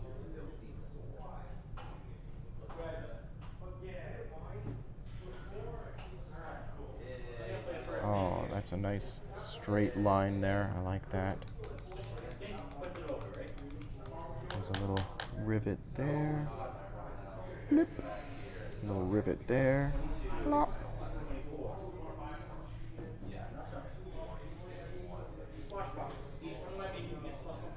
This is starting to come together here. Spent so much time doing the base coats on these guys. It really felt interminable. And this is the most satisfying bit, is getting into it now and doing these little tiny details that bring them to life. And all of that lengthy time spent basing suddenly is worth it.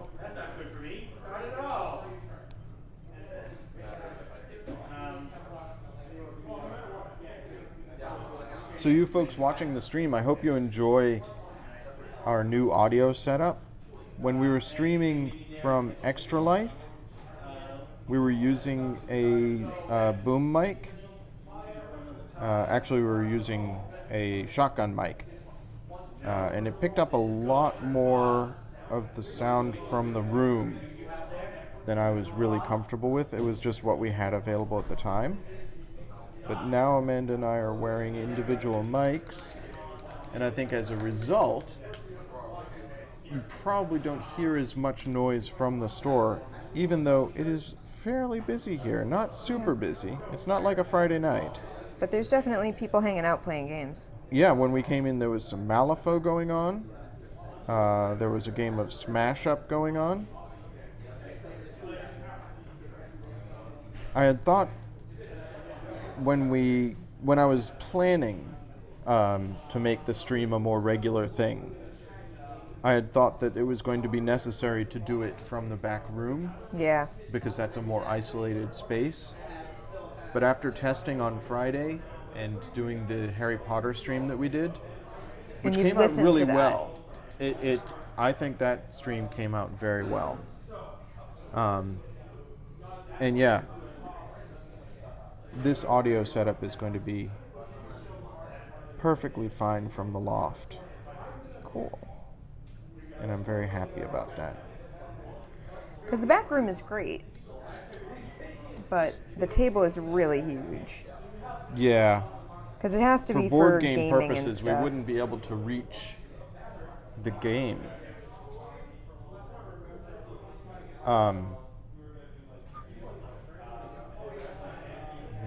Little tiny details. I was very satisfied with the way that podcast came out on Friday, or the broadcast, Yeah. Battleground Games Live.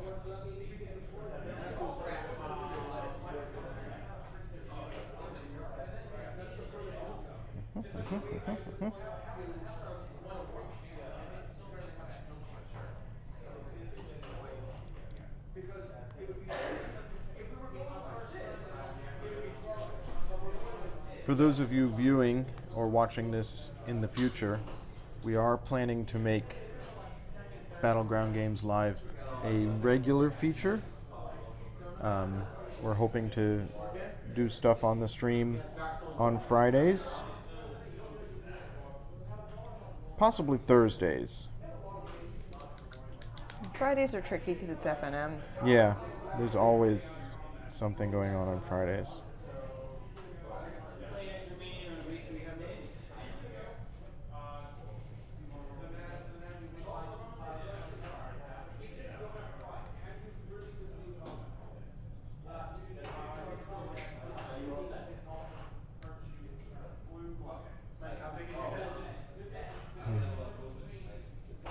To decide what details to highlight and what details to just leave in the sculpt.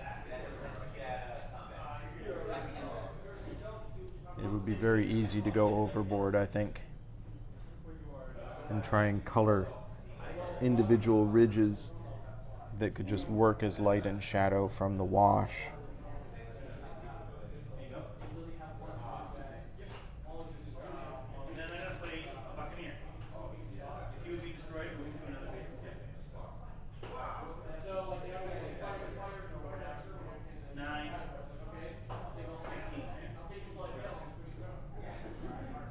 Just little lines are what I'm doing right now.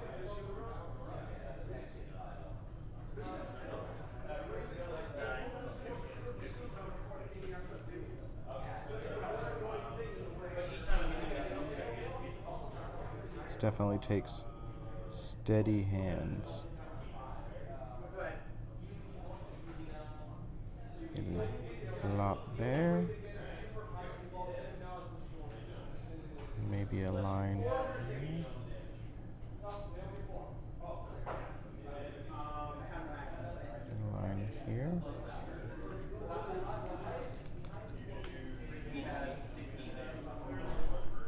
Yeah, I'm liking this.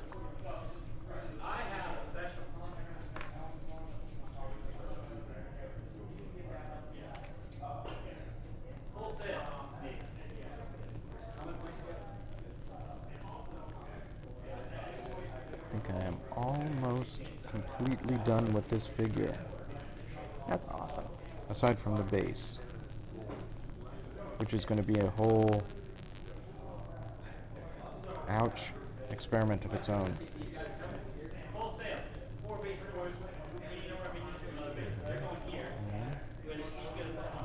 I'll do a line here, there.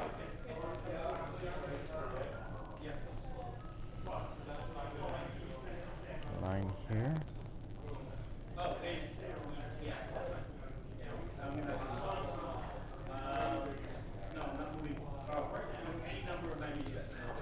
There.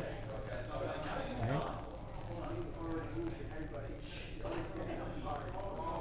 Line here.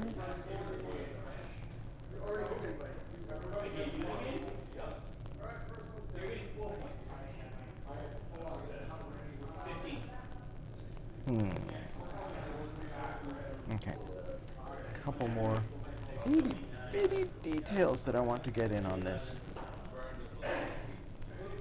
before I call this figure done.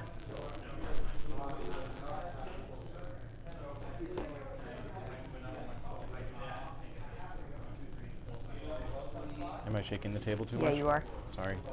I'm trying to shake up the paint without shaking the table.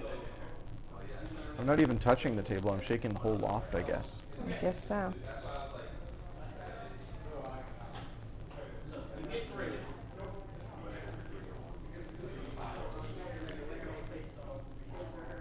That, and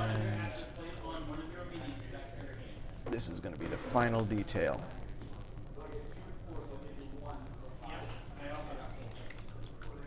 I'm at 12. I don't know about you guys. I'm at 13. The first big sale's over here at the liquid does. I bought an entire pot of paint. Yeah, they both scored. This Full sale! Azul Profundo, deep sky blue. I bought that entire pot just to do the eyeballs on these models. But I really think once I get that in there, It's gonna look so good. it's gonna, oh no, no, I got way too much paint on that brush. I'm not putting that anywhere near the model. Go, move around everywhere. Just teeny tiny bit on the tip of the brush. So these guys have straps on the edges of their armor. I'm gonna paint those straps brown to imply that they're leather holding their armor together. And on the backs of their legs, they have similar straps.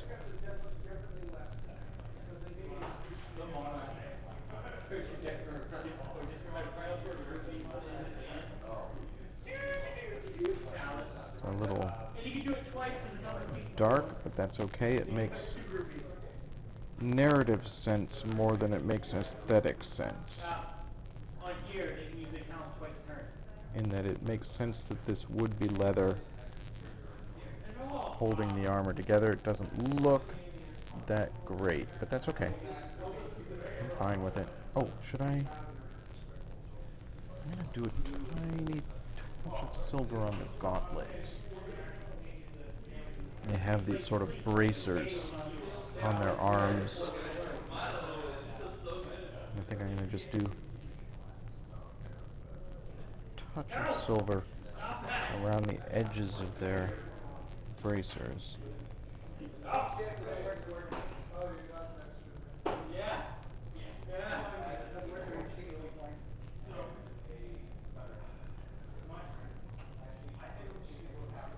There we go.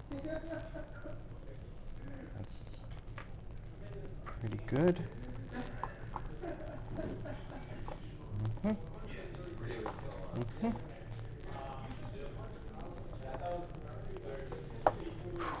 Okay, final detail. The very last tiny touch.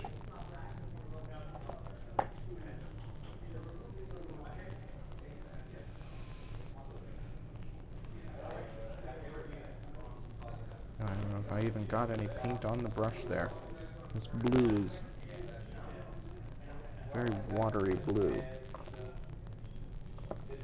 Darn it, that's not gonna do what I want it to do. That's annoying. Well, I might just need to shake it up more. Or it might just be a watery paint. Yeah. I don't know.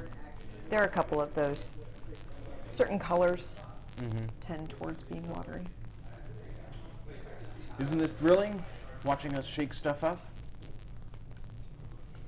You do need to mix your paints though. You do need to get that done. There we go. See if that gets more pigment on the brush. Otherwise I'll have to do multiple coats to just a tiny pinprick. Oh no, that's much better. Okay. Now, precision.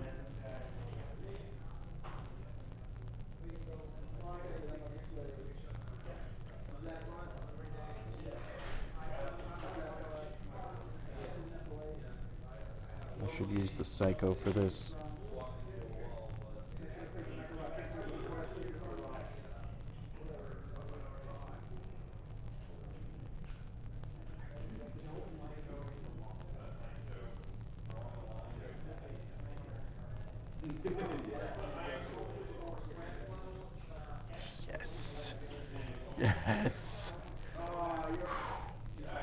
Man, that was nerve-wracking. Just getting in there for that. All right, so where's the other guy who's the same sculpt as this? Nope, that's the guy with the sword. Come axe.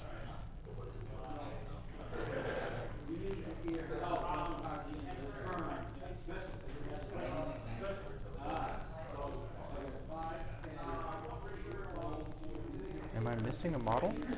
Is there one over there? Oh, there's one on in camera. front of the camera. Okay. Right. So, here you go, chat. This. Sorry, did I shake the table again? A little. This is what I've been doing for the last 15 minutes while talking to myself about fine detail. I'll move these guys in here. So, the guy on the left, I've done his shield and his belt buckle. Guy on the right is pretty much done. I don't know if you can see all the, well, it does. It does pop on camera. All the fine detail I was able to get in on him. Including, I don't know if you can see it, his little eyeballs. There's a tiny dab of paint in the center of his eyes to really bring him to life. So, wow. That was intense. It really was. Just doing that final little itty bitty detail. Super happy with how these are coming together though.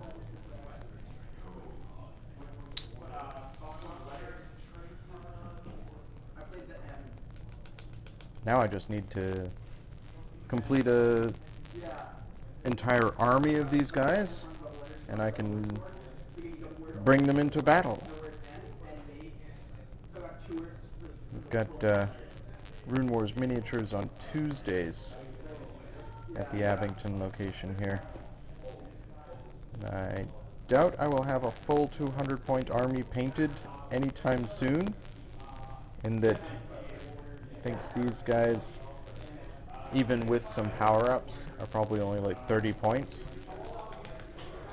But it's going to happen someday. I'll have a full army, detailed, painted, based, everything that I want.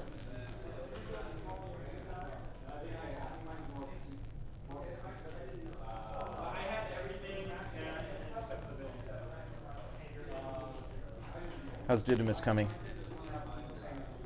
He's coming.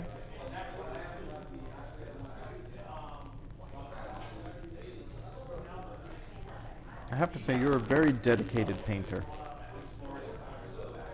I try. And Jeff Combo won the day. And when we were choosing factions for this one, I know you were making a spreadsheet at one point of all the talisman figures. Yeah. I mean, that was more to keep track of who I had, Yeah. because we didn't know what expansions we had at the time. But now I've gotten all the expansions, and now Talisman's out of print. It's so sad. I'm really annoyed. I'm hopeful that they'll bring it back at some point. Talisman, for those not in the know, was produced as a co-production of Fantasy Flight Games and Games Workshop. Games Workshop, the folks responsible for the Warhammer 40K franchise, so they do a lot of stuff already with models.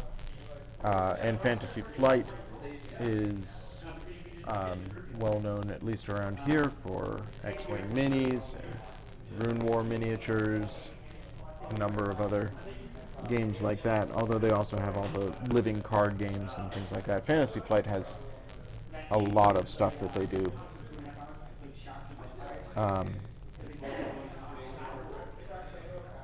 I suspect part of the falling out between Fantasy Flight and Games Workshop may have been over the Rune Wars miniature game. It's possible. Not sure. But, whatever the reason, Fantasy Flight ended its contract with with Games Workshop, and Talisman was a casualty of that, Yeah. which is too bad because, as you can probably tell, we love Talisman, and we have collected a lot of the. Well, we've got, I think, all the expansions for We Talisman. did manage to get all the expansions before it went Yeah. out of print. Yeah. So we enjoy playing with it, but also we enjoy the sculpts and the figures, and Amanda has had a lot of fun in the past couple of years just with the painting. Yeah. So thank you to the makers of Talisman, and I'm sorry that the game is currently unavailable. Hope it will come back sometime for all those people who have not had a chance to play it.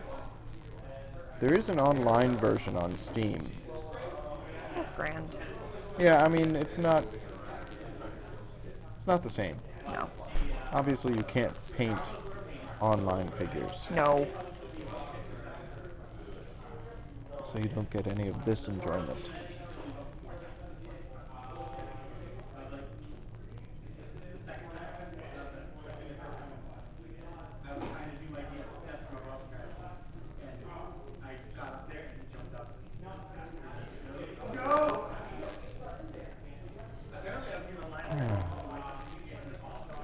Making progress. I know some folks out there are beginning to work on 40k armies now, because in 1 week Warhammer 40k 8th edition hits.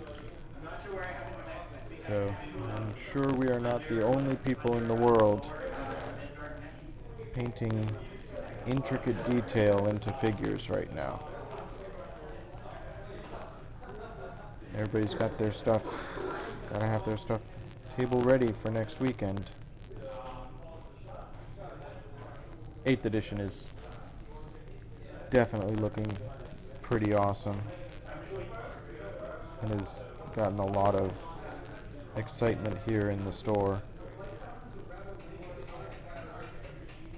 from long-term 40k players who haven't had a chance to play in a long time,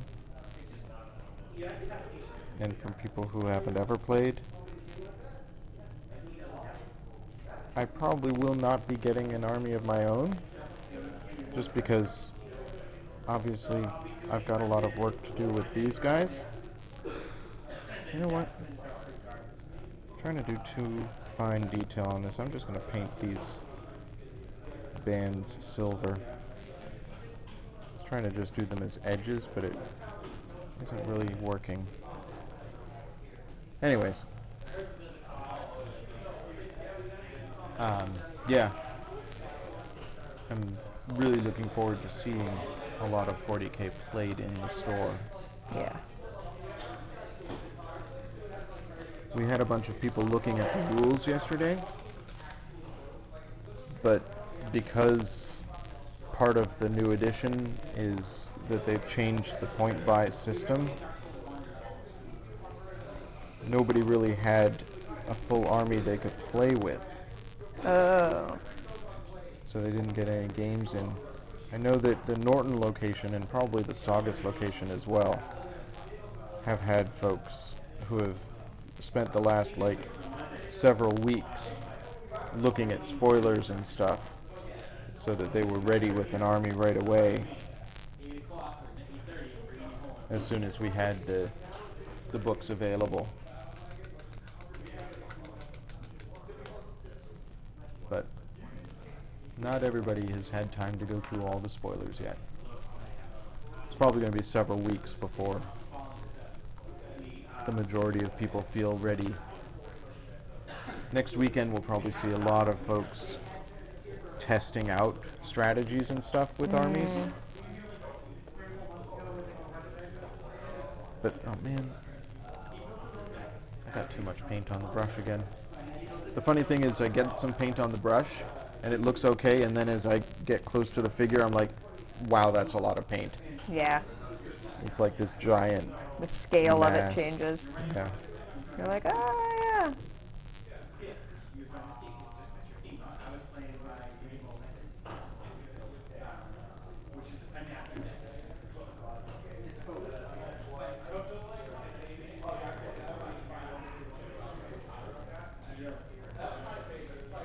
I'm just listening to conversations in the store now. Yeah. Can hear folks talking about various. Sounds like they're playing Dice Master, maybe? Maybe? I like Dice Masters. It sort of disappeared from the store over the last couple of months. It's too bad. I was hoping that the release of the Batman Dice Master would revitalize it, because the Batman Dice Master introduces double-faced cards. Yeah. We opened a couple packs of it. It was very cool. The double-faced cards in Dice Master, unlike the ones in Magic that require certain circumstances to happen to cause them to flip, you can choose to flip them. And they have different abilities depending on which faces face up. Alright, I have to hold my breath for this.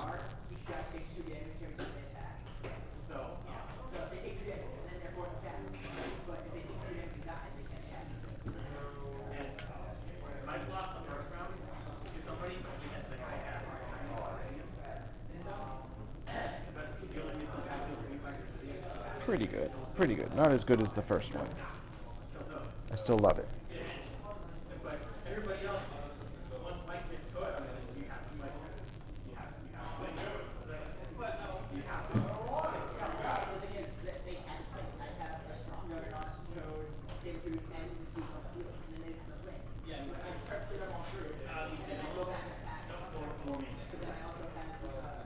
Anybody talking to us in the chat?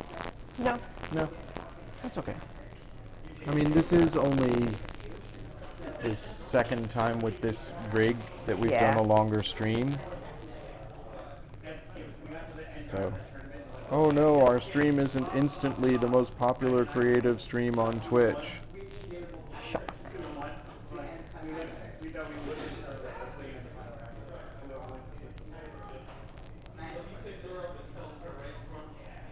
I want to figure out what games we should do on the Twitch stream.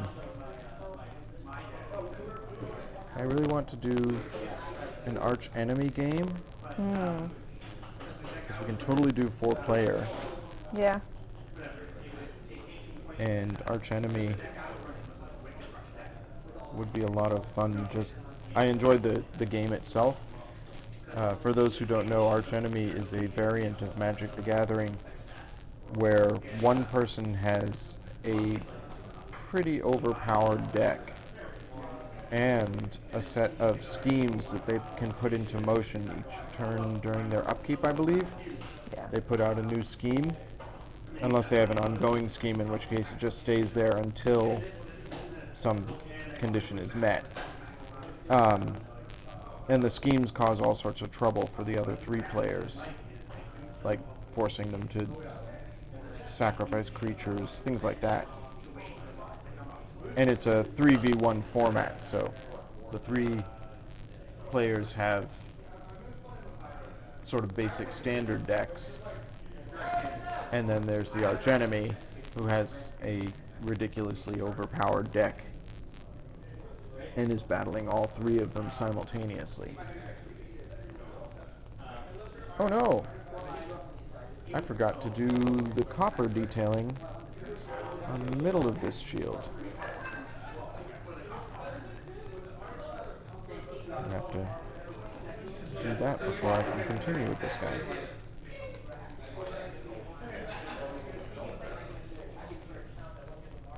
Making progress.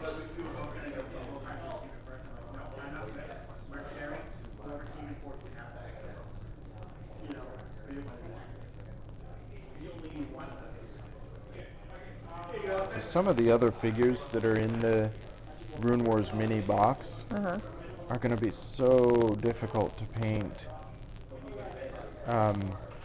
The archers have a lot of little details. But then when I get to, like, there's the Wykar Commander. And he's got 2 axes that he's holding like at a weird angle across his chest.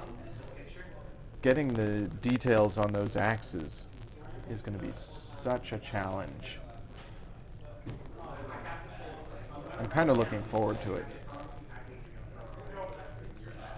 Even though I'm going to have to like warp space to get the paint on the backs of certain surfaces without getting it everywhere.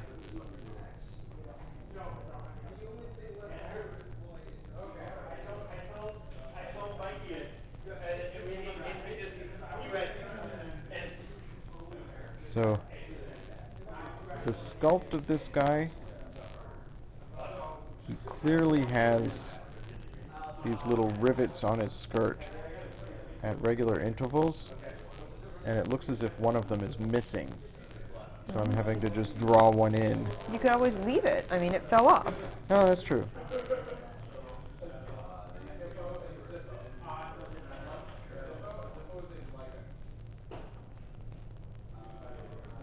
These are the decisions I get to make as an artist.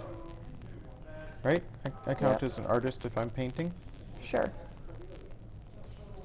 and if I'm painting something that somebody else sculpted. Yeah. I had to make a lot of color choices. Yep. I'm a little disappointed in myself, because a couple of my guys got their swords bent. I bent my Wookiee! I packed them into the box in a not very good way, and as a result, their swords got bent.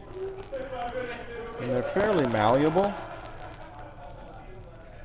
so I'm sure I'll be able to bend them back, Yeah. but I'll have to find a way to keep them bent back.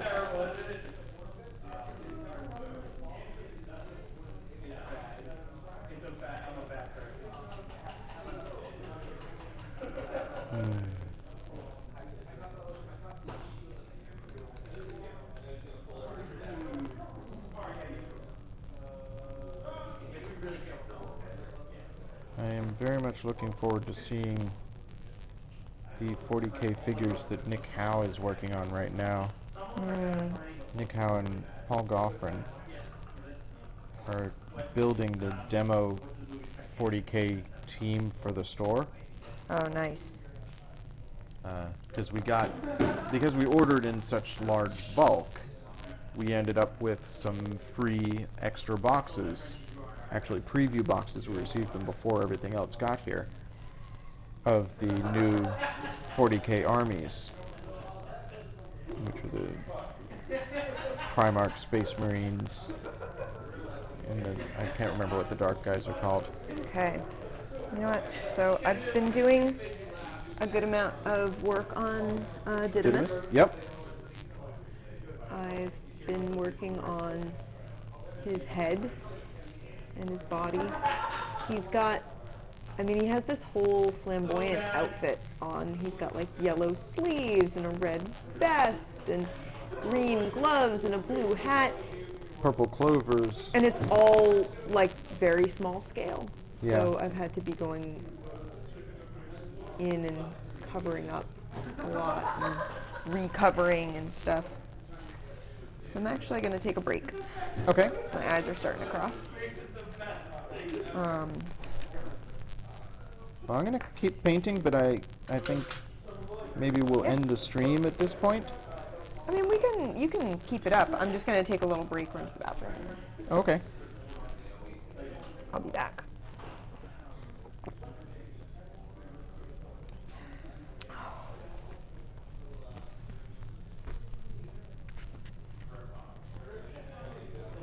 We definitely do welcome any participation from folks. In the stream, there's this big white empty area up in the right-hand side there. That big empty area is the chat. And if folks were chatting, you'd be able to see the chat there. In my mind, eventually this stream will get popular enough that we'll actually have an active chat going on over there. But for right now, Yeah, it's just a big white empty space. That's fine.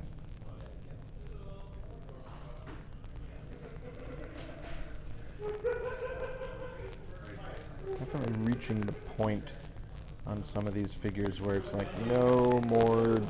If I try and do more detail, it's just gonna look cluttered. So do these little highlights and then I have to move on soon. Start working on other stuff.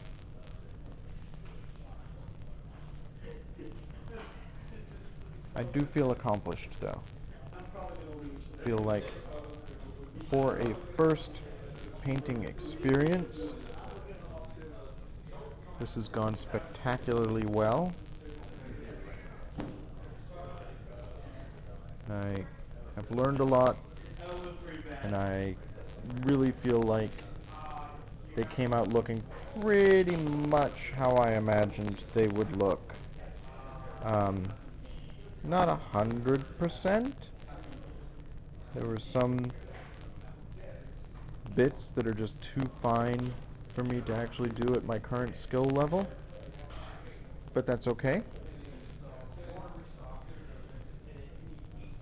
Also not, like I said, way back at the beginning of this feed, I'm not 100% happy with the color I chose for the armor on these guys. It's just a color choice that I made, and the only way to fix it is to go back and repaint all the armor. I have at some point, I have to just say, okay, that's the way they're gonna look, they're done, moving on to the next army. Oh my god! I mean, I suppose I could keep painting these same figures over and over for the next 50 years. Eventually, they'd start looking pretty awful because the paint would fill in all the details of the sculpt.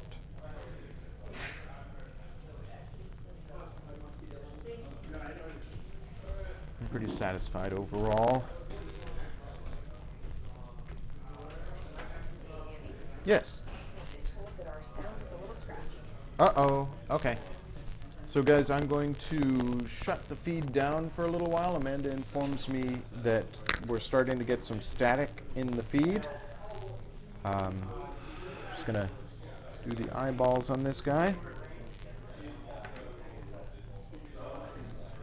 And then I'll reset things. We could just call it a day. Yeah, I think we're getting to that point. I mean, I could keep painting. Yeah. Just maybe stop streaming. Yeah. Ah, man, that didn't go where I wanted it to go. It's okay. All right. Thank you to everybody who joined us. I hope you were amused and got some interesting information about painting. And we look forward to our next stream, which will most likely be Friday. But if we feel like streaming before then, we'll stream before then. Had a lot of fun today. So thanks for joining us, folks. Have a great day.